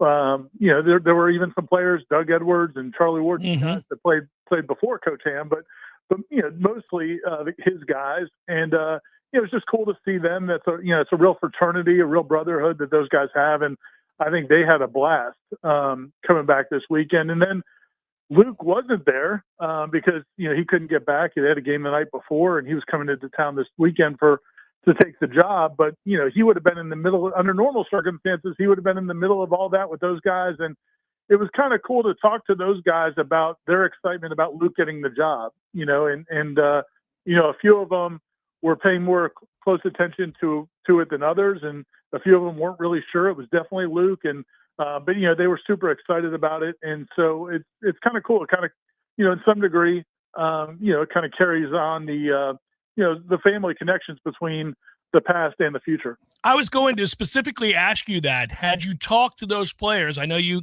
got a chance to interact with a lot of those guys. Had you talked to them about Luke's hiring and any thoughts that they may have given you about that? Does there seem to be a real groundswell of support and excitement about the kind of coach Luke Loucks can be? I think there's, definitely excitement. I think that all those guys think really highly of Luke all the guys I spoke to definitely think highly of Luke, and, from some of the guys that played with him. And, I talked to Derwin Kitchen for a while. Monte Brandon was a guy that was really high on Luke and was really excited to see what Luke's going to do. And I think, it's not just a matter of, I think, and Corey's writing about it. He wrote a column that will be up on our website shortly. But, the fact that Luke does care so much about the school, and it doesn't matter ultimately what's going to matter is if he's successful or not. But the fact that, they know that the program is being trusted to someone who cares about it as much as they do, that's not going to come here to try to rush out in 2 or 3 years and build a resume like some coaches tend to do. So I think there's that part of it really hits home for a lot of those guys too. To the actual day on Saturday, I thought it was incredibly poignant, Ira. I think it looked to me like Leonard Hamilton had to catch himself several times. Just so cool, and it shows you how much respect and love there is for a man across decades and decades and decades. Everybody from Tennessee Martin there, and obviously his stops along the way at places like Kentucky and Miami and Oklahoma State and obviously Florida State. To have all of those players and coaches and former teammates there, it was beautiful. It really was. I can't think of another way to describe it other than to say I thought it was a beautiful setting and a beautiful result. Obviously, it was cool that he got to get his 200th win in the ACC as well. It was. And, I think that, I agree with you. I think there were a couple times he was kind of a little bit overwhelmed. He even said he was overwhelmed. And that's not normal for Leonard Hamilton. Mm-hmm. You and I have him plenty to know that's, he's a guy that's seen so much, been through so much. I mean, he's been part of a team that won the national championship in Kentucky. So, I mean, he's been at the highest levels. And, so it takes a lot to probably kind of, make him pause. And I think that did happen to him a couple times. I think he was, just blown away by, how much, he clearly means to these guys. And I think that was, I wasn't really sure what to think about that last game. I didn't know that they were going to win, so you didn't want to see it to end ugly. It's spring break, so you knew the students weren't going to be there. You didn't know how the celebration was going to go, whether it would be worthy of. There was just a lot of things I didn't know if that day was going to be as good as it was, and I think it just couldn't have been better. And I'm really happy for him because you really reflect when you see all these guys and you talk to them, you hear their individual stories and hear how their lives were impacted by Leonard Hamilton. It really gives you a much clearer picture and a much better sense of who he is and how important he's been, not just to Florida State, but really to the game of college basketball. One more question on Florida State basketball. I'm kind of curious, want your opinion. Do you think we see a shift now? I know the timing, if you're a Leonard Hamilton backer, you're like, well, great. So now they're going to invest. But obviously this has to do with the landscape shift in college sports in general. And I said last week, after Florida State kind of ended up on the right side here of everything that we talked about on headlines and talked about on this show and that you've written about on warchant.com, now there's a real initiative here. You need to win games. You don't have the luxury of just basketball being over here doing its thing. You have to win games. It's going to help you bridge the gap while you remain in this conference. It's part of the success initiative. Do you think there's going to be a shift in the way that they invest in basketball? I hope so, to some degree. I think, you make a really good point. And I was having a conversation with some friends about this weekend, that now, probably in the past, I think people, the powers that be at Florida State have, there's been various moments where they've invested more or less into basketball. The fact that there is a success initiative and a ratings initiative that now really will be impacted by how well you do and whether or not you're in the big games and whether or not you're in the primetime basketball games against Duke and Carolina and et cetera, there is a real incentive to try to, be better and net better revenue. On the flip side, I still think they're so focused on football, and they have to be, because until football is where it needs to be, that really needs to be where everybody's bandwidth is. So, well, I think Luke Loucks, and I heard his interview with you, which I thought it was great that he talked about how he wants to get out and talk to the donors, and he wants to, try to do what he can do to get support for the program, and that's great. And I think he'll do a good job with that.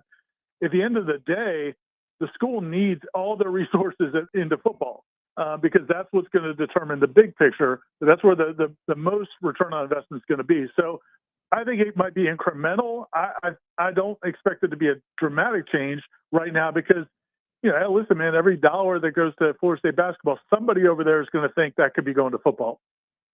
Good points, brother. Hey, safe travels. I'll talk to you soon. Be well. Thanks, Jeff. See you, man. Yeah, take care. That's Ira Schoffel, warchant.com. I think he's on his way to cover Florida State in the ACC tournament.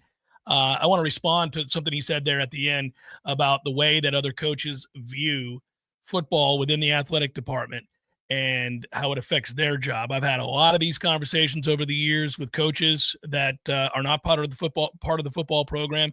I've got insight as to the way they view it, and it's a positive way, but it's something to talk about here in a second. Jeff Cameron Show, 93.3 Real Talk Radio, Warchant TV.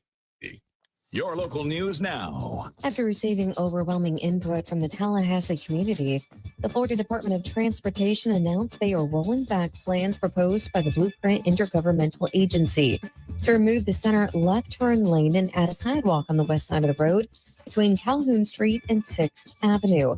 The plan to remove the center left turn lane sparked unfavorable reactions from the Tallahassee community, with many residents expressing concern about traffic congestion. The project was initially developed to prioritize enhanced safety and accessibility for roadway users through roadway construction between Calhoun Street and 6th Avenue.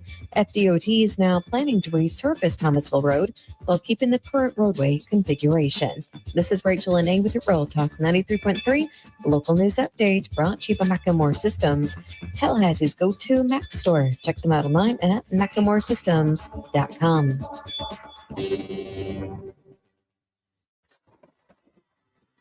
This is meteorologist Paul Probley with your Real Talk 93.3 weather update. Daytime highs approaching 65 this afternoon under overcast skies with a slight chance of rain. Northwest winds 10 to 15 miles per hour. Lows level off around 45 tonight, clear skies. Ample sunshine expected tomorrow. Highs level off around 74. This report is brought to you by the Lawn Johns. For all your landscaping and lawn care needs, visit thelawnjohns.com.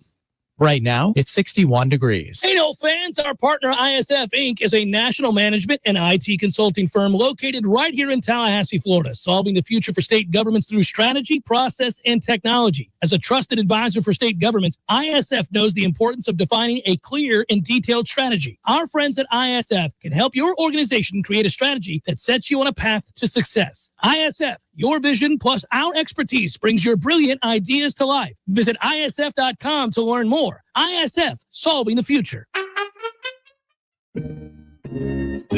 There is no Bigfoot, Eddie. Would you stop with that nonsense? There's a Bigfoot, Jeff. I wish there were. By the way, I don't want you to point to me as the guy that takes all the fun out of the room. I wish there was the Loch Ness Monster. I wish there was the Bigfoot. I wish there was the Chupacabra. All the things. They're all mythical except for the Bigfoot. The Sasquatch. The Bigfoot? The Bigfoot. There's big feet. There's lots of them. So like different, breeds, like different kinds. There's like, families. There's different families. And, so if they're in the snow, you call them a Sasquatch. Or the Yeti, right? Yeah. And then here in Florida, that's a skunk ape. And, I've never heard that one. By the way, why do you think it's real? We would have found them by now. They're the hide and seek champions of the world. Nobody finds the Bigfoot. I think you believe in Bigfoot. I do believe in Bigfoot. You don't believe. I believe in Bigfoot. Don't tell anybody you believe in Bigfoot. I would go look for Bigfoot, but he scares me. Gordo's, bringing the flavor and flair of Cuban food to Tallahassee since 1996. The Jeff Cameron Show is a production of the Warchant.com Multimedia Network. Check out Warchant.com today for the latest news inside Florida State athletics. That's Warchant.com. Now, back to Jeff on Real Talk 93.3.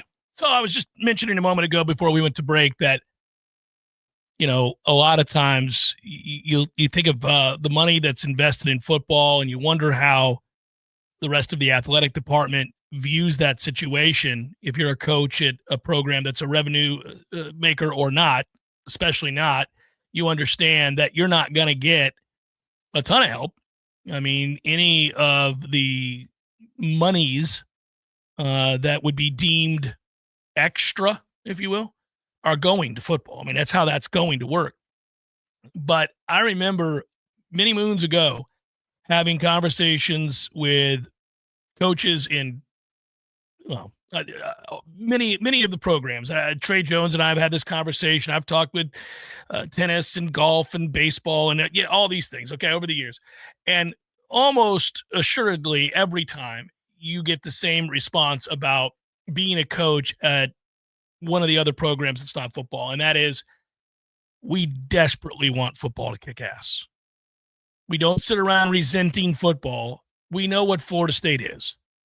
It'd be like, you'd have your head in the sand if you were at Alabama thinking that it wasn't important that the Alabama Crimson Tide football team be good. I mean, because that's going to affect everything else. Everything else has a chance to be good if and only if football is good. Now, you can make it work here and there occasionally by hook or by crook as best you can for periods of time when football is not good, but to be sure, everybody understands that the long-term successes of all of these other programs really kind of stop and start with football kicking ass. And everything else is allowed to happen. And so, it's also the thing that grows the university, draws more eyes to sets. It's the thing that draws applications to the university. I mean, we get all of what football is. And so, I mean, I think there's no doubt Luke understands he's going to have to do an awful lot on his own right now until this football program gets turned around. And there are a lot of coaches of all the other programs anxiously viewing this football program, looking over like, hey, man, can you get it together? I mean, that there's the only resentment. And it's not personal resentment. It's that, hey, if you're down, I got no shot. I can't really ask for anything for as long as you guys are down. Get it together. There's the key. I can't ask for anything. I can't do anything. Because I'm going to get rebuffed. Oh, Even if they had a couple bucks, they've got the perfect excuse. Wow, what are you going to do? I mean, football. 100%. Yes, this is where if you resented anything, you'd be like, hey, man, you're given every opportunity to succeed. All of the money goes to you, both in salary and all of the investments. Look at that facility. Look at the stadium. Look what we're talking about here. I finally got to see that up and close this weekend, the football-only facility, and you are correct, sir. That is impressive. Awesome. That is really looks great, doesn't it? It does. It does. And it is moving at warp speed. I know that's not going to be ready officially until our first bye week, but that is an impressive facility. When you look at the lay of the land, you say there's not much space over there, but then you realize how much space you really need for a building versus a football field, and you can do a lot. And that looks like it's going to be first rate. Yeah, I'm hoping that it resonates. The other coaches say it better. Yeah, right. Yeah, Glenn, it has. If you go look at the basketball staff at Clemson, if you go look at the department, look, I brought this up before, and I brought it up on Friday. And I told you, like, just look at the salaries for Link Jarrett, where that ranks nationally in baseball, college baseball. Look at Lonnie Alameda's salary. Look at, obviously, what they've done with Mike Norvell. He's a top 10. Penske with soccer. Go on and on. But if you go over and look at the staff with basketball, I'll give you an example of how little investment there is in basketball. Another one. I've given you plenty. They borrow, basketball does, the content people from football to produce the basketball content. They don't have their own. They have to borrow the football people who don't want to be there. It's an extra thing. Around every turn, there's evidence that you are well down the list of things when it comes to importance and investment if you're part of the basketball program. And, maybe that's going to change. I'm certainly hoping that now that we know that it's important that basketball win, it was always important to me, but I think now there's the success initiative that they would have to pay attention to. It takes two to tango. At this point, though, let's say that Luke does have early success. People need to rally around it. And I understand that you can get ROI from the success initiative with the ACC, so there's monetary incentive to get it right. But just looking at something as basic as our metrics, when you have a football thing and a basketball thing, man, it's infinitesimal, the interest. And in some instances, a baseball article would do better. And you go, really? Well, basketball is very, very important, but there's something missing there in order to get the average casual Florida State fan to care more. And I know the sport isn't as pretty. It hasn't been good, period. Right. And that's part of it. But at the same time, even in 2019 and 2020, that ascension in 2020, finally the numbers were starting to pull as they look like one of the 5 best teams in the country. It's like, well, finally you're here. But it took that much to get people to start paying attention on the level that you would see the ROI necessary if you're talking about resources, because it's just crazy, the ratio of interest between football, even football 2026 recruiting relative to basketball. We do know, though, that really the thing that solves all of it, and look how quickly baseball returned to form from a ratings standpoint, Tom, on our website, how quickly those articles that were largely ignored the last few years prior to Link getting us out to the College World Series, how we saw a huge step up in terms of views and reads and interest. You win games. You win games. And when Leonard had it rolling and it's back to back to back, and you're having, you're going to the tournament, you're going to the Sweet 16, you're going to the Elite 8, you have those moments on Big Monday, like we were talking about, where, you have the dunk on Wara, and you have those moments where you're leading SportsCenter highlights because you beat a Duke, you beat a North Carolina, you beat a Louisville, whomever it is. That place was electric. You just gave them a little bit of sustained success. It was electric. Right. And of course, in March, it's going to crescendo, and you're going to get Knowles from Atlanta and Tampa and Jacksonville and Miami paying more attention. It's just, how do you get that to happen in December when there's a couple of big out-of-conference games? How do you get it to happen in January and February? I don't know that it's possible. It might be one of those conversations that we have about baseball often, which is we live in Tallahassee, and so therefore it's going to be very, very important here when you're good. It was the hottest ticket in town. It really was. But how do you get that to travel down 4 hours away from where we are or 8 hours away from where we are? That's one of Luke's challenges. If he could do that, then you're going to get some more dollars from places that aren't, just local to our town here. And it becomes more than just a city team. It becomes a brand that is worth paying attention to for 5 months out of the year. Well, I'm excited to watch it play out because I think what we've learned today, more than anything else, both in my interview, his press conference, obviously, the Q&A, he was outstanding. If all you saw was the press conference, which was your standard introductory press conference, he was fine. He did a very good job, said all the right things, hit the right notes. But he was much better in the Q&A where you could really expound a little bit further. He's funny. And he was great here just now. We had a great conversation there to start the hour. But, I think we learned something just by listening carefully to his answers, and that is how thorough he is and how he won't fail for a lack of a plan. He won't fail for a lack of being buttoned up with an idea of what he wants and what he's trying to achieve and the methods by which he's going to go about it. You heard his 5 points for success and talked about be on time, be present. You have to say that to everybody now. I do think that we're all victims of this. So, that's important. Team first, have a competitive spirit. That's ultimately very important. Obviously, do your job and find joy in what you do. These were all the things that he was talking about, and that's fine. Everybody's got some sort of a mantra or something that they follow or something that, that they want the team to be able to look at and understand and play out. But to me, his idea of the modern game and the deriving of it from his time in the NBA is going to be a nice sell to players. I mean, to me, that's one way you have an advantage that you may be lacking financially, but there aren't many people that are going to be talking directly to a coach who has a couple of rings from his time as an assistant with Golden State and has Steph Curry on speed dial. There aren't too many players that you're going to recruit that you can say, hey, it's like when I was coaching De'Aaron Fox, we want to try to do this. You know what I mean? Like that's huge to be able to do that. The thing that I have hope for here is that you could build it into where you could get a couple of players that are going to be one and dones or 2 years and done types, but it sounds like he wants to be an academy, which is what I was hoping to hear, because you got to do it a different way. If you're going to try to go litter your roster with one and dones in this era where you can't afford them, you're wasting time. That's just a total waste of time and resources. So he's going to look at the tier that he can go get, and then he's going to develop the hell out of them with a pitch that I know what it takes to be in an NBA system. I know what it takes. You want to go from here to be drafted in the second round or be signed as an undrafted free agent or work in the G League. I know exactly what these guys are looking for.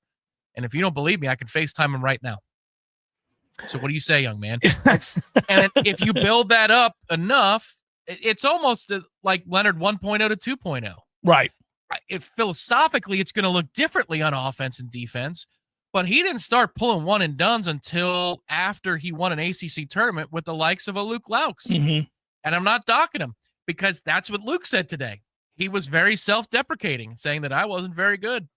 He used to call me in his office and yell at me about turning the ball over. We all did, Luke. We all did. I did on the air. Do they always have to be live ball turnovers? That was our thing. Do Yeah. they always have to be live ball turnovers? Yeah. Why can't we just throw it to the Occasionally just throw it out of bounds when you make a mistake. It doesn't have to be a dunk on the other end. One led to the other. I think that's what he needs to do here. You hate to hear the idea that you're restarting the machine, but you're restarting the machine.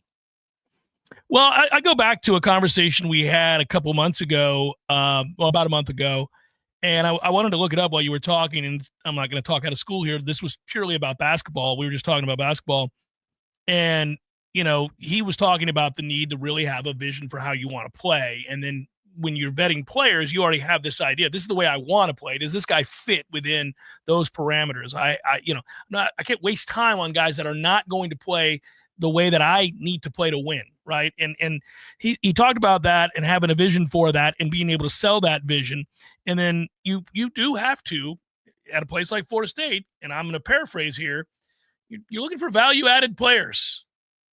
I mean, value-added players is kind of what you're looking for here. And I kind of summarized our text exchange there, but that was sort of it. He was like, yeah, no, it's not Duke. You're not recruiting to Duke. You don't just get listen, Cooper Flagg went to Duke. He was never going to go to Florida State. You have to understand. And that dude's a freak. He's not even 18 years old, and he's going to go first. You're not going to get that player. But maybe you can get the fourth or fifth player that they were going to recruit, and he sticks around for 3 years, and now you've got yourself a 22-year-old or 21-year-old that knows how to play. He's got his man strength, and you develop something there. Like, it's huge. I mean, that's the path. That's the only reasonable path for now.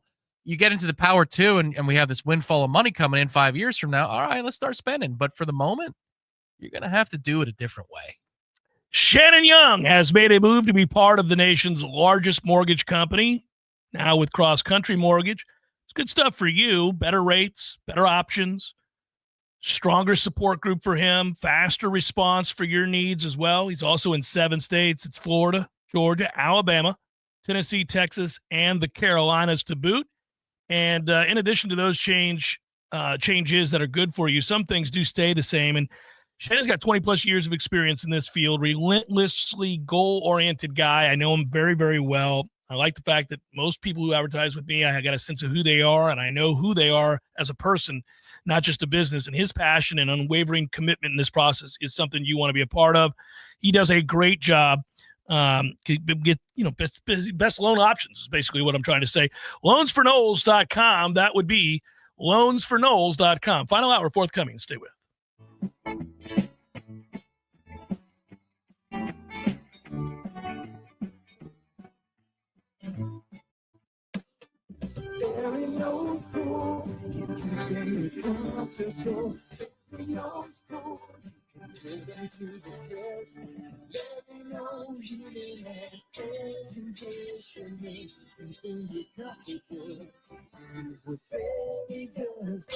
No matter how busy life gets, your home is the place where your family and friends show you they care and celebrate with you. That's why the professionals at Barano Heating and Air Conditioning always make sure your home is comfortable. Just like those who matter to you most, Barano will always be there for you.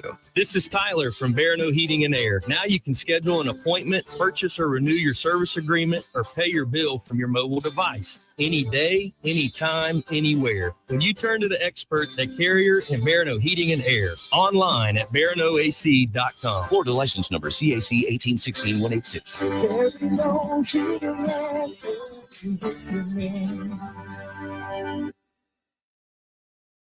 Listen up, lads and lasses. Get ready for 3 days of pure crack and Irish shenanigans at the annual St. Paddy's Day Block Party at the Brass Top in Midtown, March 15th, 16th, and 17th. That's right, 3 full days to enjoy lucky libations like green beer, perfectly poured Guinness, Irish whiskey specials, and more. While you dance your best jig to live music all day each day. And there's no cover. It's the 11th annual biggest and baddest St. Paddy's Day Party at the Brass Top in Midtown, March 15th, 16th, and 17th. For more details, visit our Facebook page. Slancha. Hey everybody, this is Shannon Young with Cross Country Mortgage. Been in the industry now for 22 years. I just made the move over to the nation's largest retail lender, Cross Country Mortgage, here to serve you in 7 states, including Florida, Georgia, Alabama, the Carolinas, Tennessee, and the state of Texas. Here to offer better service, better rates, and if you were thinking about buying or if you've been on the fence and been waiting to call me, now is the time. You can still find me at loansforknowles.com. That is, again, loansforknowles.com. I've helped thousands of fellow Knowles get into their dream home, and I can't wait to help you get into yours. Give me a call today. I'm at 954-369-6171, or go to loansforknowles.com. Again, that's 954-369-6171, and that's loansforknowles.com. Equal housing NMLS 373031. From the championship stage to coaching change and everything in between, Warchant.com remains your home for the best FSU football coverage in the business. Brutally honest columns and features, market-leading multimedia presence across video and podcast, the largest FSU fan community with a staff that combines for over 100 years of experience covering the Knowles. When change comes, Warchant.com is your home for analysis from every angle. Warchant.com, your ultimate Seminole sports source. Sign up today. WVFT Gretna, Tallahassee. This is Real Talk 93.3. More of the Jeff Cameron Show is coming up next. Your Sports Flash update on Real Talk 93.3 in Tallahassee. NBA, the Orlando Magic fell to the Chicago Bulls Thursday night, 125-123. Paulo Banchero, 20 points and 9 rebounds in the loss. Orlando has dropped 5 straight Saturday. They'll head to Milwaukee to take on the Bucks. College basketball, Florida State closing out the regular season Saturday. They'll take on the SMU Mustangs. Seminoles 16-14, 7-12 in the ACC, and have lost 4 straight. Conference tournament next week. Florida hosting Ole Miss Saturday to close out their regular season. The Gators are coming off a win against Alabama Wednesday. Now 13-4 in the conference and 26-4 overall. They have won 8 of their last 9. NFL, the Jacksonville Jaguars are trading wide receiver Christian Kirk to the Houston Texans for a 7th-round pick in 2026. Bundle auto and home, renters, or condo and save with Progressive. I'm Tony Desiri, Real Talk 93.3. Right now, Kohl's is giving away millions in instant Kohl's Cash in stores for free. Yep, that's right, because the Kohl's Cash Ultimate Giveaway is back. Hurry in to claim yours while supplies last. Plus, you can score 3 days of deals in store and online this weekend. So don't miss out. Head to your nearest Kohl's this Friday through Sunday before it's too late. Kohl's Cash Giveaway valid in store only. Redeemable only that day. Some exclusions apply. Not valid on Sephora at Kohl's while supplies last. Ends March 9th. See store at Kohl's.com for details. With Fidelity Wealth Management, a dedicated advisor gets to know you and your goals to build a comprehensive plan to help grow and protect your wealth. Backed by a team of specialists, they'll analyze all your accounts, even the ones they don't manage, to keep an eye on taxes and provide proactive portfolio insights that can help you unlock your wealth's full potential. Learn more at fidelity.com/wealth. Investment minimums apply. Fidelity Broker Services, LLC, member NYSE, SIPC. Enterprises, roofing and construction services. Construction.com. We conquer all peaks. We fix those darn leaks. Call 850-766-134. T-Spark Enterprises, roofing and construction services. T-Spark. Construction.com. CCC 1331204. Florida man, what's wrong this time? Well, it's my alligator Hank again. It's so dang cold, he's been digging all these holes in my backyard trying to find some heat to keep himself warm. He doesn't want to come out to eat, so I have to yank him by his tail. Now my back is killing me again. Poor Hank. I'm really sorry about your back pain. You have any idea how hard it is to pull an alligator out of his heat hole when it's colder than a polar bear's toenails outside? Not to mention the added weight of the gold chain I bought Hank last year for his birthday. Well, it's time to get you back in to see the doctors at Finn Chiropractic. You can book your appointment online, so there's no waiting in the cold. You're right again. Look out, Dr. Finn. I'm coming in hot. At Finn Chiropractic, they'll get to the root of your pain and deliver the solutions. Book your appointment online at finchiro.com, and you'll even get an online discount. Visit finchiro.com today and find your path to a pain-free tomorrow.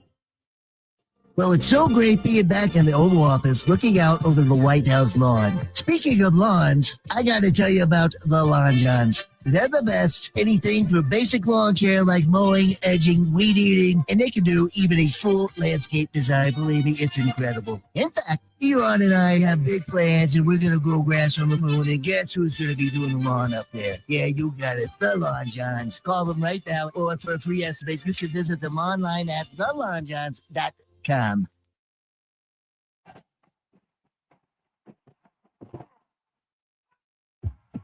Broadcasting live from Florida's capital city, this is the Jeff Cameron Show, brought to you by Orange Theory Fitness on Real Talk 93.3. Now, stop what you're doing and listen closely. It's time for the Jeff Cameron Show in 5, 4, 3, 2, 1.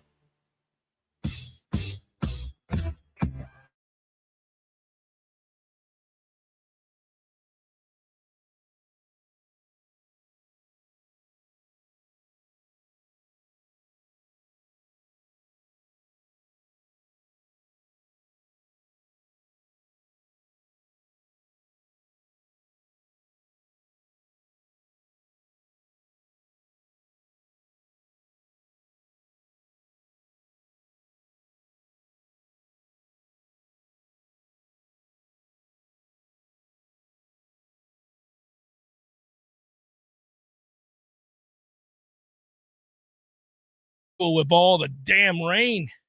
Good Lord, man. At least that hour changed, though. Hello, Twilight Golf. Yes, hello, added daylight. Love it, love it. My wife will be lifted from her depression. She hates it when it gets dark. What, that you'll be away for another No, hour? no. She just hates that it gets dark so early. She's like, no. Every year when we go to that, she gets so sad. I'm like, it'll be okay, babe. You can make it to March. Man, I lived that. At 9 a.m., finally the sun's up, and 4 p.m., it's all gone. I lived it.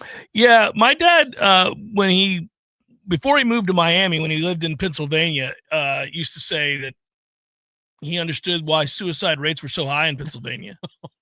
He's like, you get up to go to school, it's pitch black. Yeah. You get out of school, it's pitch black, and it's cold as hell. Sucks. The summers were cool because the sun is up and at him by 5. It's way up. I visited you over the summer, and I realized that as I awoke from the room I was in with the blinding sunlight at 10 a.m., I'm like, what are we doing here? At least we had the blackout curtains for you. You did. But there's that ray that gets through. Sliver. Yeah, it's like, I got you. Call it the Ray Romano. How you doing? If you missed it last hour, I'm not going to reiterate here necessarily. Go back, catch up. Luke Loucks joined us at the 2 o'clock hour, new head basketball coach at Florida State. Really enjoyed our conversation. I'm happy for he and his family. I think it's a good hire for Florida State. We don't know. I mean, this is a place where, you don't know for certain. I'd like to think it's going to be a good hire. I don't know how Luke's going to do. I know his basketball knowledge is really not something that we would have to question. He's done a great job in his time in the NBA as an assistant coach. So I know the X's and O's are solid as a rock. I know that, in terms of his interpersonal skills with players, he's well thought of. So that should resonate with players. At the end of the day, it's going to be how well he can accrue talent. And I think going younger here was smart. Remove Luke, if you will, from this question and or this conversation, just say the age range here. Well done. I think it's a young man's game right now. Not that you can't succeed if you're in your 60s, but I think with the unlimited free agency world we live in and the transfer portal and the NIL and all that, it's a young man's game. And I think certainly his ability to reach out to people in scouting departments throughout the NBA who are looking at kids all over the country. Many of those kids are players that are going to enter their name into the transfer portal for their final year or their final 2 years or whatever it might be. And which of those individuals reach out to him and say, hey, you may want to look at that kid from Tulane. He's what you want to do. He would fit nicely with what you want to run, what I know you want to run, and what you've talked about. Maybe give him a ring. He's a guy that'll help you out. Hey, there's another kid. Drake just got done winning their conference. Take a look at their power forward. He's going to get a lot of interest, but I think he fits what you want to do there. Get on top of that. Give him a call. Those are going to be very valuable relationships. And then in turn, what he likely could do is say, if you don't believe that I'm a good fit for you, look at this text message I got from the scout a week ago telling me about you and telling me that, right? Yeah. And you want to call him? You want to call an NBA scout? Because he's going to tell you that I'm going to put you in the right position to get drafted. That's a powerful little Rolodex to have. And you got to lean into something to be different here. And that's clearly what he's going to do. He even tried on a couple of the pitches during the Q&A and his initial, introductory statement this morning. And you could tell some of them might be a work in progress and some of them are, that's nice. That's going to resonate in the living rooms. It was a nice balance today between the enthusiasm and excitement for the job while also paying respects to Leonard Hamilton and then kind of giving his bona fides, letting people know why. Because I think that's the main question people are going to have from a distance. They're going to say, well, doesn't have any college basketball coaching experience. Is this really the right guy for the job? I know he played here. I know he's been an assistant in the NBA, but he's never been a head coach in the NBA. He's never been a head coach in college. How's he going to do? And I think it was smart of him to kind of lay out his background and what he knows and, the people that he calls incredibly influential on his career.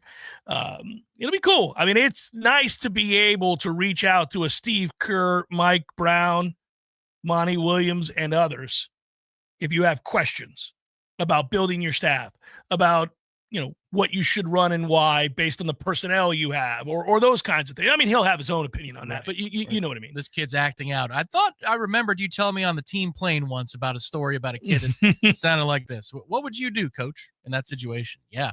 It's like when we discussed Mike Norvell's circle of trust. He has more loud voices in the room for himself in football now this year than he did this time last year. Speaking of which, I'm sorry, Tom, go ahead. I was say for Luke, that's just a conference call away.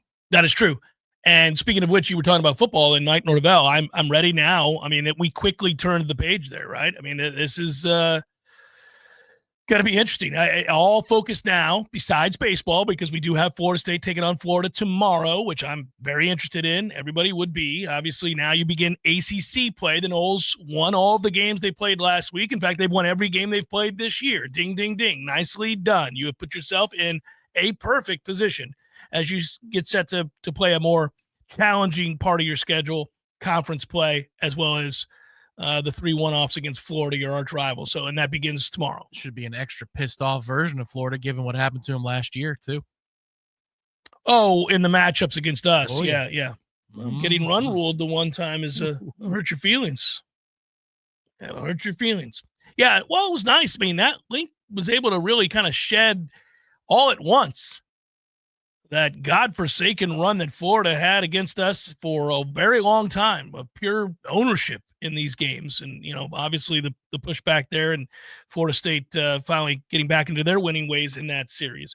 I'm excited about it.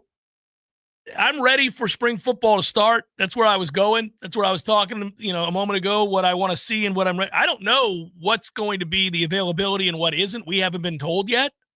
We do know when spring football starts, and that is a week from Wednesday. That is correct. And we have the luncheon a week from today. So that part of it is going to hold.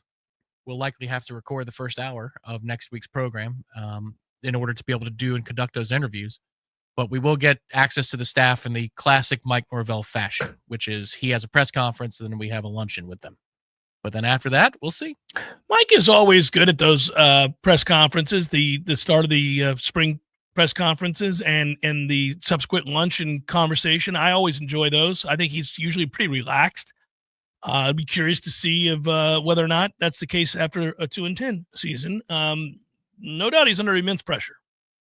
He's got to win. He's got to win, and they got to look like they're upwardly mobile and moving in the right direction. There's a lot riding on this now. I mean, you've fought hard to get where you are. You've got the football-only facility. You've got the renovations to the stadium, and you got your way out of this conference. After 4 more years, you can ride. That is a very strange thing to feel on this Monday because last week we didn't expect the settlement news to come down. We're only a week into that existence. And then it's been a slow Band-Aid, the end of this Leonard Hamilton tenure at Florida State with basketball. And now you have your answer to that as well. So it does feel strange that really you immediately pivot back. I mean, it is all eyes on that now. You've said this before. It's going to be even more so in the fall because you're not going to have that distraction about Power 2 and all that kind of stuff. But in this moment, these things are resolved. The legal thing, resolved. Florida State's next head coach, named. Press conference held. Okay, those are done. Bandwidth applied. Yeah, Ira used that term last hour. Bandwidth all applied to football now. This is an extremely important couple of months.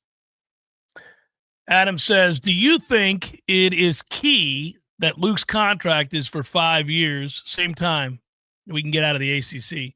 Well, I think they wanted to have certainly a sense of stability here that, he's got a chance to make it his program and begin the transformation, and he's going to have time to build that, I suppose. But, yeah, it's nice that it coincides with. We'll have our answer.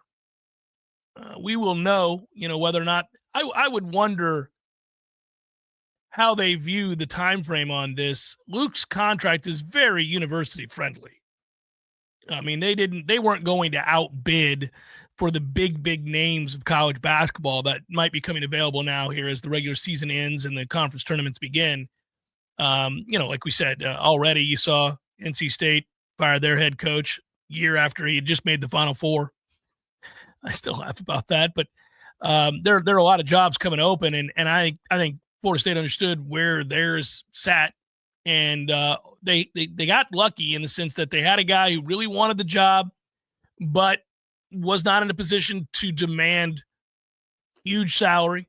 So it's a university-friendly deal, and I think Luke obviously gets a little time to turn this around, but not a lot. I think we're moving into he said it today. I appreciated that part of his candor.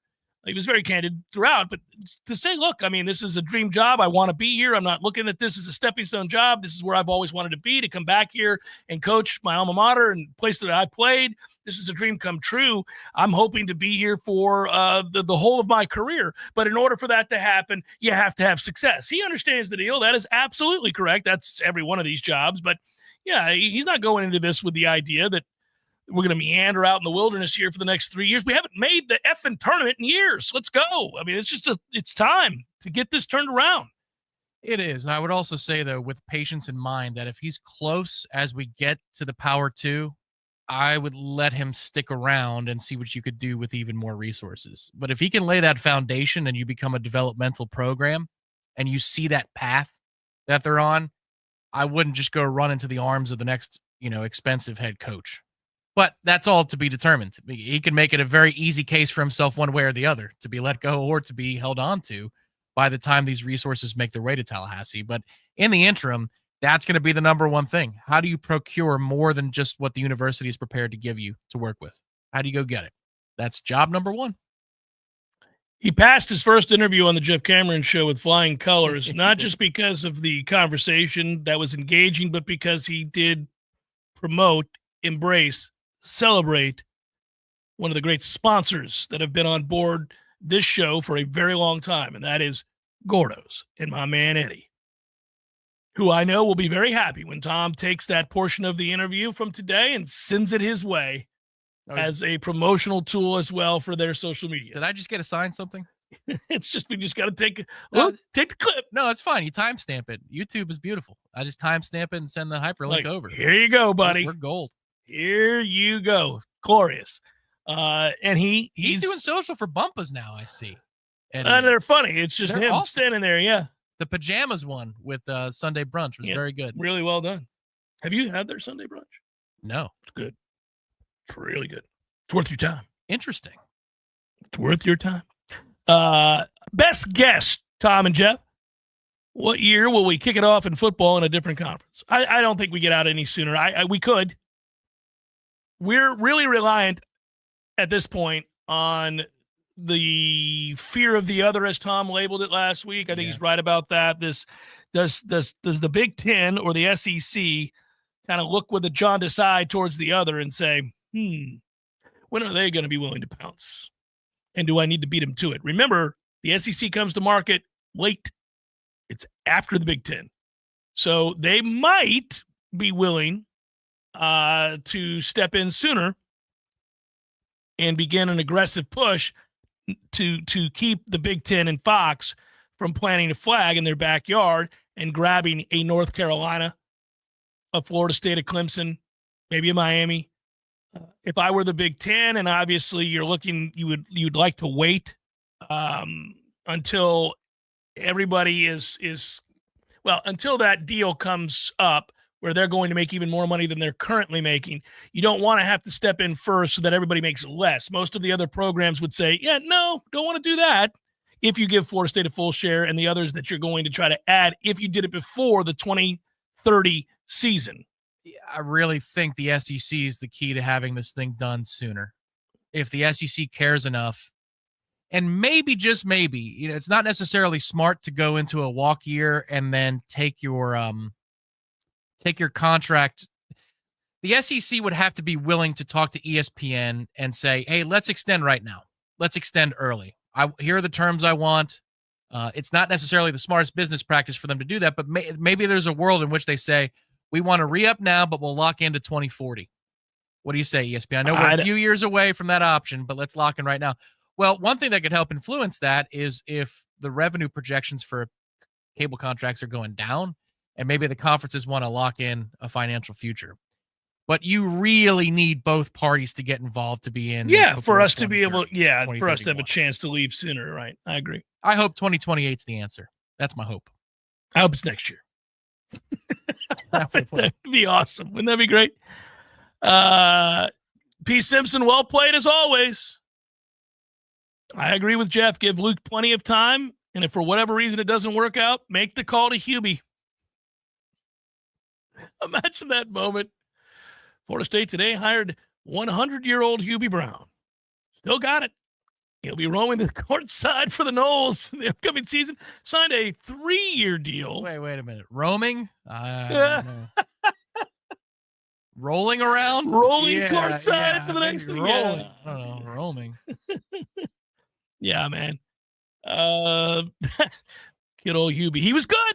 His one game back, his final one, he was rock solid, and I knew he would be because that's my man. Did you see? Before we go to break, I'm done with you, NBC. I am done with your sorry ass. You don't know what you're doing in golf, and it's effing annoying. Yes, yeah, they don't. All the time, man. It's stupid. It's like they're annoyed that the golf gets in the way of all their commercials, and we're steady watching playthroughs and or just missing the most critical plays and moments in the entire tournament, including Henley's chip in. Yes. What are we doing? Oh, by the way, yes. While you were away not seeing this, it went in. They got there with about 5 feet to go before it hit the pin. Surely they're mortified, right? They get ripped every week because it's just a commercial bonanza. It is. I don't think they are. And it's either the director or it's Dan Hicks, the play-by-play guy, because they've had a wholesale change. Gary Koch has been gone for years. Azinger's been gone, and he replaced Johnny Miller. Yeah. And they've got all new analysts on each hole. Brad Faxon comes in out of nowhere, and they still have fundamental problems like timings for commercials, and then people stepping on each other like they're that cat cartoon from 1950 where he says, "I hate people," and he just gets walked on in the street.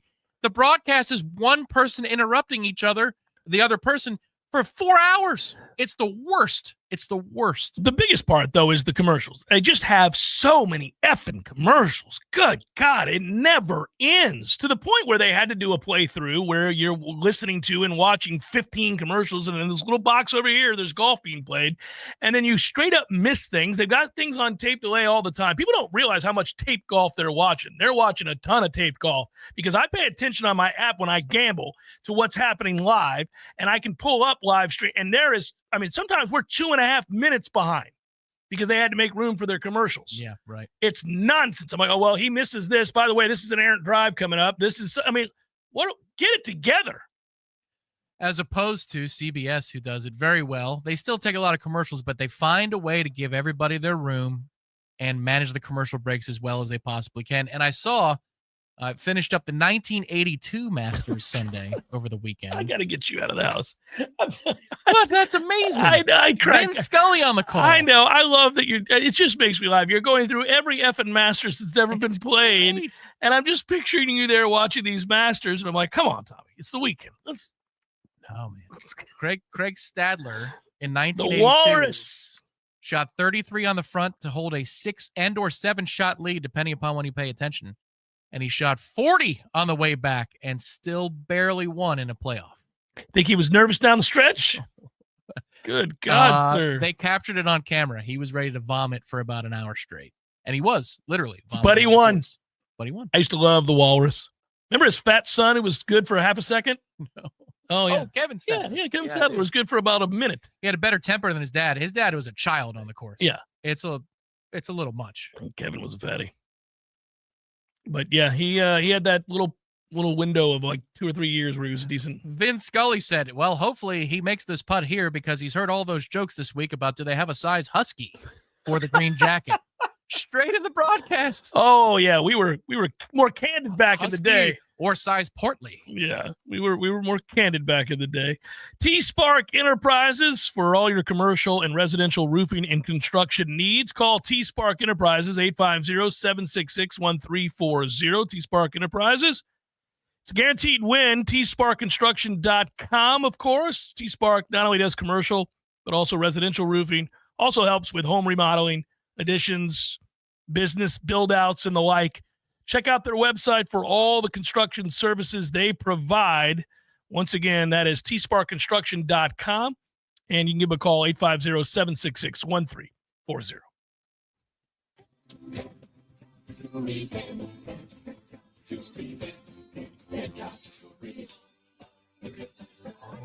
man, if you heard about Calvert Jewelry is the best in town. Rings, diamonds, earrings, bracelets, and more. And Calvert Jewelry, you'll be so. When was the last time you randomly did something nice for someone that means a lot to you? Now, I say this every day at the end of my show for everybody to be a better person today than you were yesterday. Well, one way to do that is to drop into Pentalta and get a gift for someone who deserves it. It'll brighten their day, their week, maybe even their year. You don't have to wait for a holiday or special occasion, so don't wait to go check out a true local gem, serving Tallahassee since 1988. Now, sing along with me, and I'll see you at Pentalta.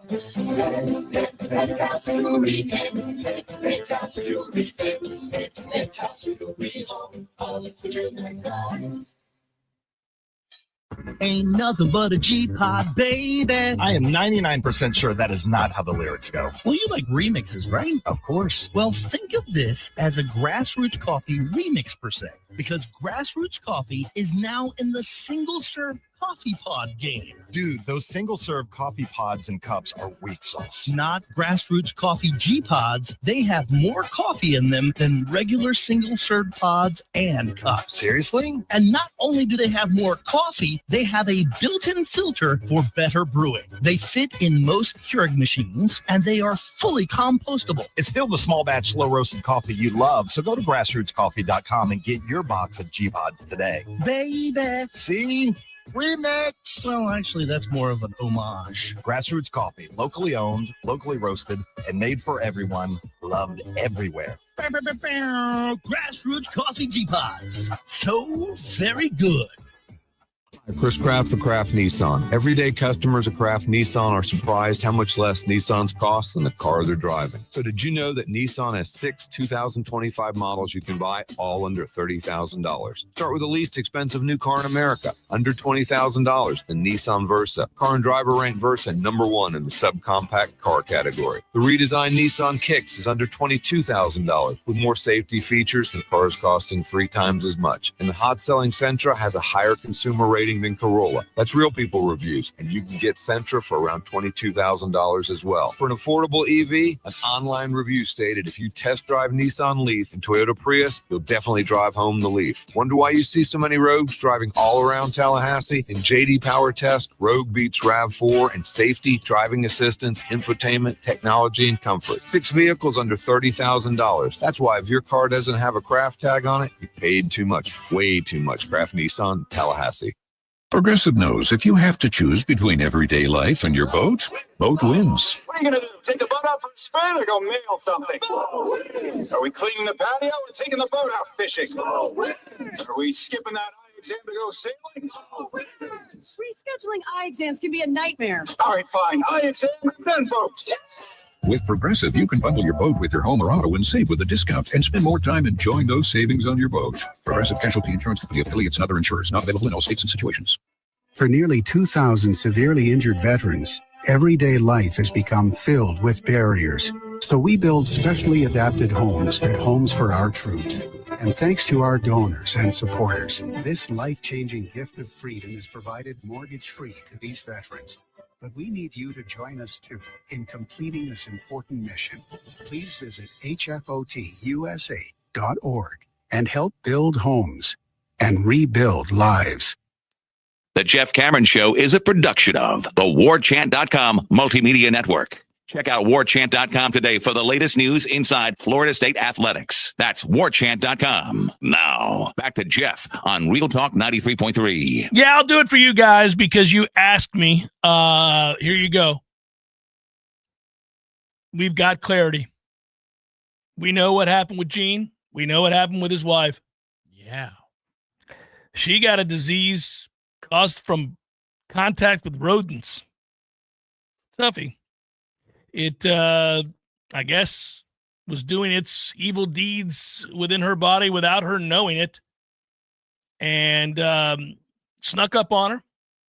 She went to the bathroom to take some medication, seized up, called it a day. Dead as a doornail, falls to the ground, knocks over the pills. Gene, meanwhile, Had no idea his wife was dead. She was in another part of the house near the bathroom, laying there dead for days. Gene's just wandering about clueless because he had Alzheimer's and had no idea she was dead. He was reliant on her as a caregiver. Obviously, she's dead. No care to give. Gene, unfortunately, hadn't eaten in a couple of days, according to the autopsy. Got weak. Attempted to walk outside with his cane and his sunglasses to go for a little walk on the property, Tom. Nay. Pacemaker says keeled over dead. And that was that. 2 of the dogs roamed, hungry as they were, but survived. The other did not, probably starved to death. It's a tough one. And that is that. We have the investigational wrap on the JCS of the death of Gene Hackman and his wife. At least nothing nefarious, just unlucky and a little unfortunate. Do you buy it? 100%. I've gone deep dived on this. Yeah, I think so. You don't believe that this is some massive cover up? Nope. Oh. She died and he was as good as dead the second that happened. There was no help coming for Gene. Unless it was going to be the lawn service. Yeah. Right. He would have needed somebody, I don't know, like his kids to check in on him. Sweet Jesus, family. Pop's out here rolling around with Alzheimer's. You got to check in. You can't let days on end go by. Maybe they were tired. I don't know. Maybe they were on vacation. That would be terribly unfortunate. Would be. But that's how we get the wrap. We did a good job on this show. I'm proud of us. We stayed vigilant. We watched closely. I was just hoping. Please don't tell me we have a murder-suicide on our hands. Please don't tell me we had something where somebody came in and did something. This is a new one. You had to consider about a different period of time, right? The deaths occurred far apart in the grand scheme, because when it's described to you, immediately your brain goes to 3 beings, 1 canine and 2 human, all dead. You don't think, well, many days passed between one of the human and the other humans dying. So that's now something that I've got to think, and it has to be in the forefront of potential theories should something like this happen again. Yeah, she, by the way, the one dog was in the crate because it had gone under surgery. It had had surgery. Oh, for God's sake. Yeah. So it had had surgery, so they were taking care. If it didn't have surgery, it would have been roaming and fine. It would have made, well, they had automatic feeders, some of the dogs did, so they were okay. They were able to survive a little bit, but it's a toughie. Hey, listen, hell of a run still remains true. Gene had a good run. I'm glad Gene didn't know his wife was dead, or if he looked at her and saw that she was dead, probably quickly forgot. Wasn't wandering with a heartbreak. How many times was his heart broken? He might have been... No, I'm not even trying to be cruel. Oh, there's so-and-so. She's dead. Right. No. And then the next, like he goes around the bend. Oh, no. Yeah. I was being serious.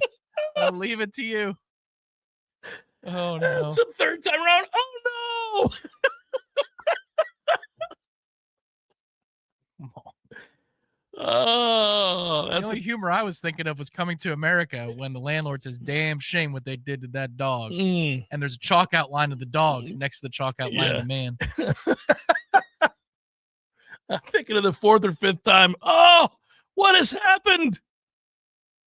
Followed by, oh no, what is going on here? Gene, you figured this out 30 minutes ago. What are we doing? Huh? My wife is dead. Yeah, he didn't get a chance to, for him, luckily.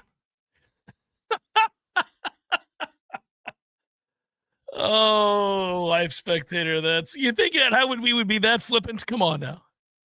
We are indeed talking about Gene Hackman because we've been keeping up. We've been keeping up in the days that followed his passing. But I do like that it triggered a kind of a movement of people to go back and watch just how many freaking awesome movies he's in and how many different kinds of performances he gave. Very, very impressive.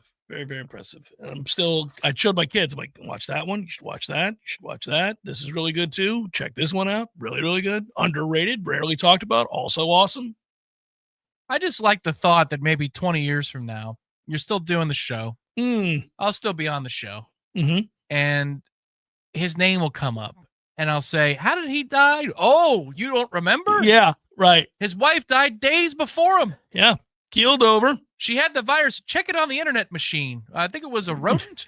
Some sort of rodent. Yeah. Wow, you nailed it. Yeah. This is steel trap. That's there. When it comes to death, yeah. Usually I've got a pretty good handle on how somebody went when they went. And I like that you do a good job of removing yourself from the internet and from, media over the weekends, so that this particular moment last week when we found out that he died, you had no idea. Yeah. So I got to tell you again that it had happened. Yeah, that's it. That's the right way to be. I can consume an immense amount of information in the short term and retain it, and then it's gone. And we're done. Just like a paper shredder. It's one of my dad's favorite days every month. He gets to shred the paper. It's the simple things. The paper. I don't ever, I don't know why. As soon as I see, Christy was laughing at me. She said, what are you reading over there? They've got more information on this Hackman death. It's like, you went and sought it out. Oh, yes. I've read the local papers as well as the national to see what they're saying. By the way, I got to give the New Mexico Police Department there, the Sheriff's Department, every one of their press conferences buttoned up. That guy knows what the hell he's doing. Oh, nice. Solid as a rock. A lot of times they're stuttering wonders. They can barely get the words out. You can tell, not highly educated, struggling to get through, really nervous with the cameras in front of them.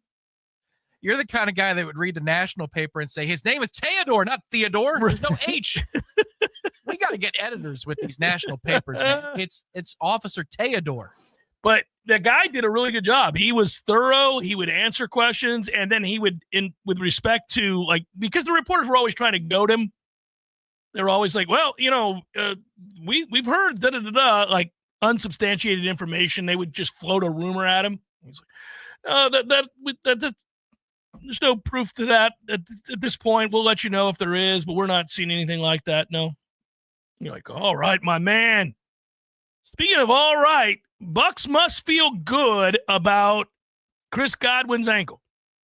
And there have been real worries that, hey, he may never be the same player. This was a pretty significant injury. But as of today, the Buccaneers re-signed the heart and soul, at least in regards to toughness, this offense. Chris Godwin signs 3 years, $66 million. 44 of it is guaranteed. They get him back. And based on what we've heard he was commanding out there, they're getting him back on the cheap. So good news for Baker Mayfield. Good news for this offense. Good news for Mike Evans. And good news for Chris Godwin. This will be the remainder of his career, I would think. Yes, this will be something that we watch very closely. Yeah. How he moves around the football field. Yeah. Does he still have it? Well, I'm going to get a text first quarter game one and go, he's done, Tom. Yeah, he looks shot. We got no chance. We wasted the money. Well, remember how bad Gronk looked that first 6 weeks in Tampa? God. He was a bum. I couldn't believe it. He couldn't run. He looked like the least athletic human being to ever play the game. I was texting you on the regular, like, look at this sorry ass. What has happened to Gronk? Put Brait in. Oh, I was furious. Gronk stunk. And then all of a sudden, it's like, oh, he's in shape. Now he's whooping ass again. My bad. Then he became dominant. He went from couldn't play a lick in those first few games to, oh, there's the dude that's going to the Hall of Fame. Okay. Truthfully, and this is what I'll tell the next generation, when the Bucks got Brady, what was that like? Well, I actually walked away more impressed with Gronk. Oh, he was than incredible. I did Brady. That dude was just the greatness thing, like the actual on-field watching performance. it play out. Yeah. Oh, I didn't appreciate how good Gronk was in New England until I saw him in Tampa. Did not appreciate it. He was a force. There are rumors out there every once in a while too that he wants to come back for one more season. Only to Tampa.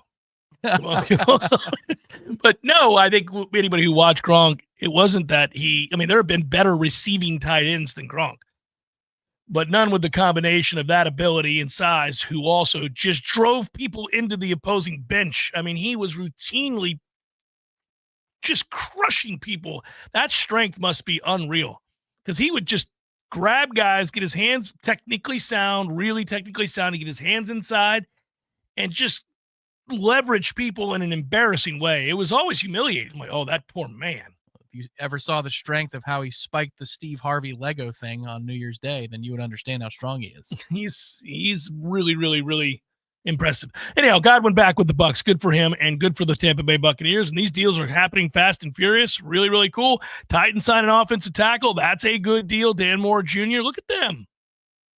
Look at them.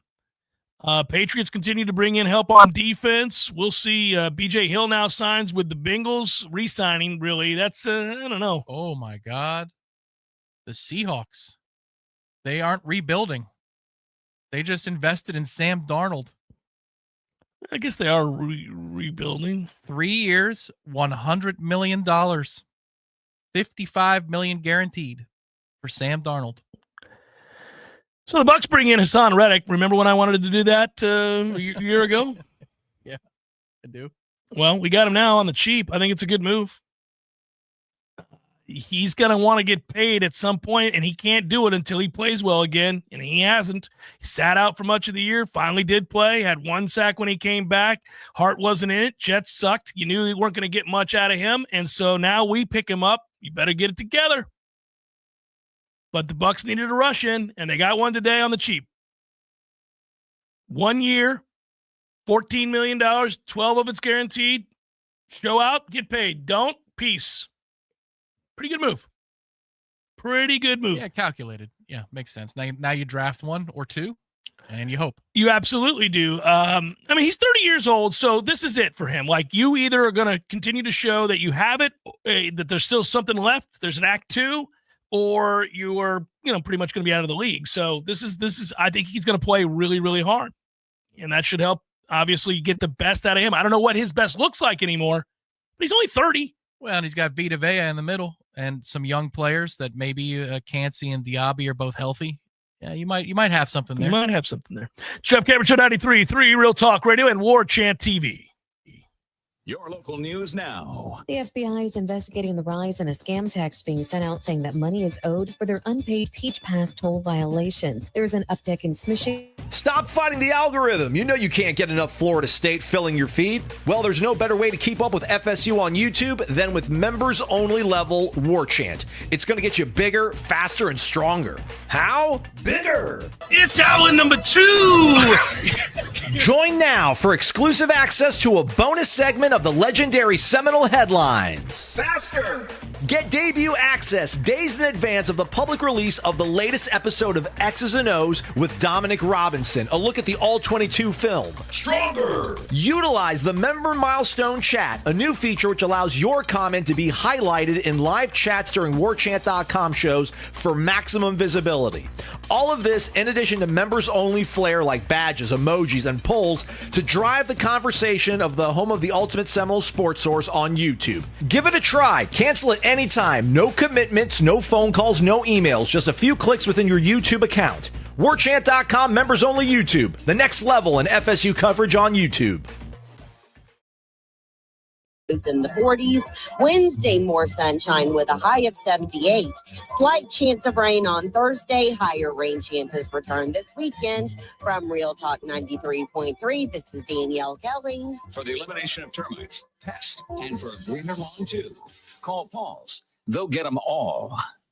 Take a sip and have a trip with Kahlula's famous THC slushies. Lots of fun flavors to choose from, refreshingly delicious, and the perfect way to relax. Stop by Kahlula's and try the all-new sugar-free Jolly Rancher slushie today and find out why everyone is going mad for honey. A rare, intriguing, deep red honey harvested from the mountains of Nepal. Mad Honey is the latest trend, creating quite the buzz. Literally. Try Mad Honey today, only available at a...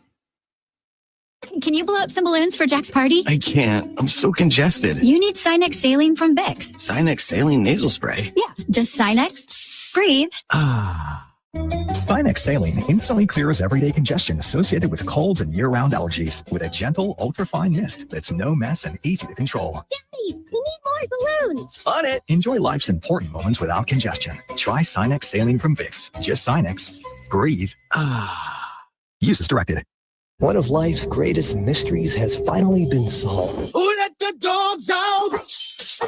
It's Spruce, the new hardworking, worry-free weed and grass killer that's safe for use around people and pets.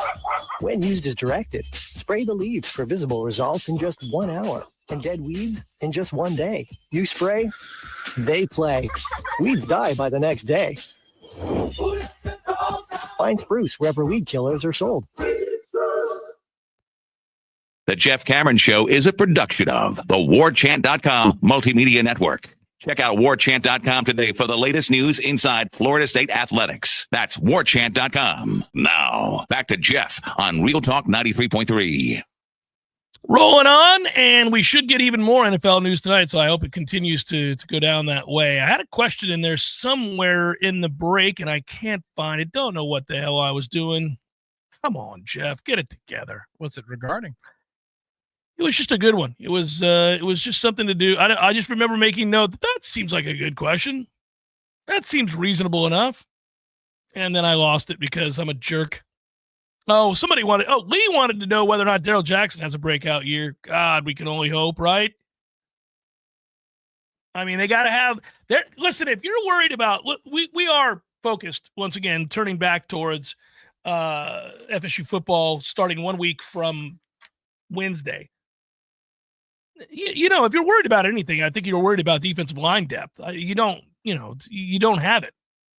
You don't have significant depth anyhow, or proven depth. Yeah, I think for me, it's about James Williams. How good is he as an edge rusher? Because if he's good, the size scares me.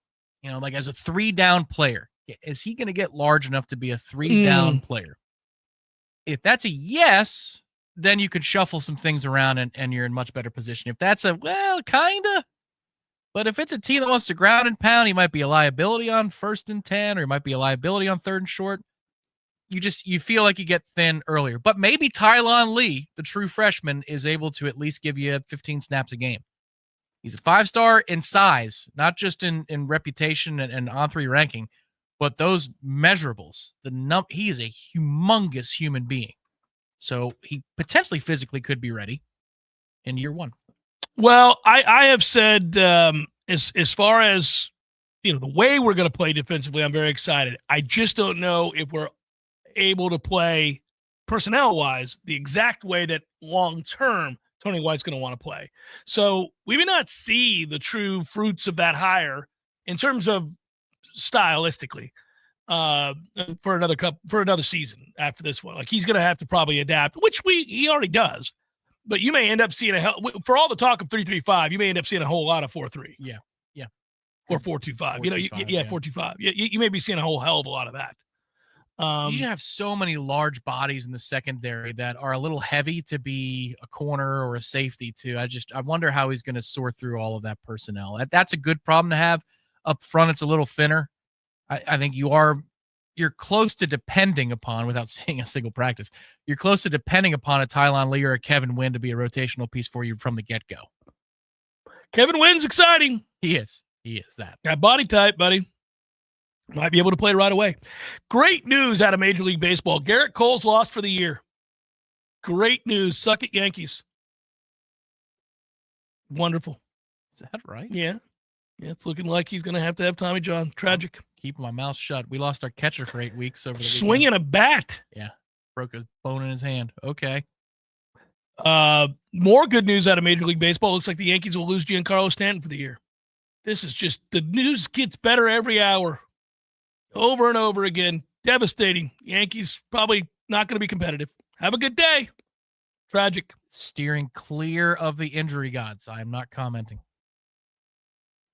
Stanton was talking about the need to ramp up, surgery being the last resort.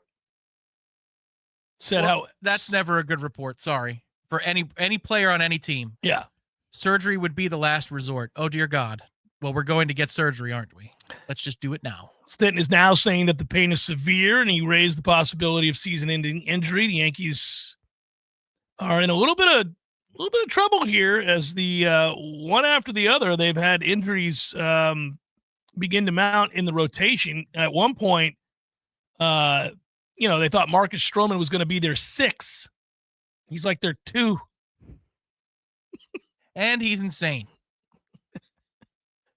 Listen, I didn't wish for these injuries. Don't you start with that, getting all mad at me. I didn't cause Garrett Cole's arm to get screwed up. It just happens.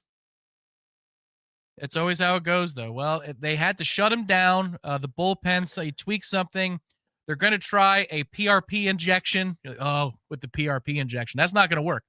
You might get 5 innings out of that. You know what I don't understand? And all jokes aside and snark aside about the Yankees, we just saw them in the World Series. Stanton hit the hell out of the ball. He was, had the Yankees been more competitive, he could have won the MVP. He was fantastic. They couldn't get him out. What the hell happened in the offseason? All of a sudden your elbows don't work? And then Garrett Cole pitched 5 shutout innings before they had that blow-up inning where they couldn't pick up the baseball. So the last time we saw him, he was dominant and looked really good. What happened in his offseason that all of a sudden now my man is looking for a second opinion? The MRI wasn't good. More and more you read, he's done. So you're like, well, what happened? I mean, spring training, I have to go back and look at what's happened in spring training in terms of like how much they've participated. But what could have happened in the offseason? The last time we saw these guys, they were playing in the World Series and they were both playing really well. And now they're done. Tragic. That's how quickly it happens in baseball. That's why I'm not commenting any further. Well, that's your buddy, Francisco Alvarez. When we lost 6 to 8 weeks. And Manaya's out till May as well. Yeah. No, the Mets have had a series of injuries. Not good. The Orioles have also suffered from the injury bug. Orioles righty Grayson Rodriguez is dealing with elbow soreness, to Tom's point. Here comes the PRP injection. Whenever I hear elbow soreness, I go, done for the year. We'll see you next year. Perhaps. Not good. I think of the beer. Jacob deGrom. 35 starts in like the last 4 years total, but he did pitch 2 perfect innings over the weekend, throwing 97, bunch of strikeouts. They're like, whoa, where'd that come from? Well, good for him. 97. That's where he probably needs to live. If he tries to throw 101 again, his arm's going to fall off. And looks like Rob Manfred and Major League Baseball are doing something that they should do to the Pittsburgh Pirates owner, Robert Nutting. But for some reason, and I know the reason, they're doing it to Stuart Sternberg of the Tampa Bay Rays. They said to Stuart, yeah, why don't you sell the team, you ass? They're tired of Stuart, who has been given every possibility and every proper response from the city of St. Petersburg and Pinellas County with respect to funding their new stadium and repairs of the Trop, and yet still they wiggle about. I don't know. And they immediately said, oh, that's fishy. They've acquiesced. They've done what you've asked. They're doing all the things, and you still don't want to do it. Sounds like you'd like to move. Well, guess what? We're trying to expand, not just move people around, and we like the Tampa St. Pete market. We're not going to leave that market just so that you can go wherever it is you want to go. If we want to award a team or a franchise to Nashville, we're going to do it by adding that franchise. And oh, by the way, that's $2 billion that is added to the coffers by adding that franchise. So you don't get to just leave where we lose that money and then try to add on in markets where we're already planning to add on in the next 2 years. Yeah, sell the team, man. That's an important one because it means that the sentiment among other owners is we're tired of this guy. Manfred can't say that unless the other guys in the room are tired of Sternberg. You know how hard it is to get owners to rally around firing or asking the commissioner of baseball to tell an owner to leave. They don't want to do it because they never want to be victim of that themselves. Right. Think about this. You get to pack your things energy. Pack your things. How much do they have to hate Stuart Sternberg to now we're reading stories across the country. This has been leaked that they're trying to get this man to sell the team, and they didn't make the A's owner sell the team. And there have been countless owners that are bums, Robert Nutting, and they don't tell them to sell the team. I wish these owners would go, you know, what's going on in Pittsburgh? That guy won't spend any money. Get him out. But they don't do that. He's so poor, he's going to make a fortune when he sells it. They're not even making the Marlins owner do it. You know, it's like they spend $50 on their roster. Light that thing up. The greatest Rich Waltz call ever. Oh man. I mean, it's I saw Gabby Sanchez go yard there in a game that was it an exhibition game? Was it a World Baseball Classic? It was game? a World Baseball Classic game. Yes, he went yard to left field. How do you like that park? Is it nice? Yeah, it's fine. Yeah, it's a good park. Yeah, it's not. It's not PNC. It's not city. I don't know that yet. Well, I'm just saying there are better ballparks, but it's a very nice ballpark. It's fine. It's fine. It's cavernous. It's too big. Like pitchers loved it. But you gotta get a hold of one. Well, that division, my division for a long time was extremely pitcher friendly, and it's gotten a little bit more fair since then. Yeah, you're old. Like when you guys, the Shea was fair, leaning pitcher. Yeah, and then Turner was extremely pitcher fair. They knew what they had with their franchise. Well, yeah, they had dominant pitchers. That is the correct. Nationals ballpark when it was RFK, and then when it was the Nationals park is still very large, and then Miami was huge always. I have oddly been to Nationals Park 3 times and seen games. I've sat along the first base line, the third base line, and I've sat up high in left field. It's gorgeous. I mean, in terms of the views that you get, it's good. I would like to go to every park. I've been to a lot. I know I've been to over 25. I've been to many of the. I'm only missing a few, and I've even because I'm old. I've even been to, I can go back to Comiskey and then the new one, and I can do the old. You got the old Tiger Stadium. I did the old Tiger Stadium and the new one. I did the same with. You been to Cincinnati? Yes, but I have not. Well, I went to the old one, Riverfront. I know it's a bandbox, but that new park looks cool. It looks good. Yeah. Child's Park like Yankee Stadium, but 20-year-old park. Yeah, it's fun.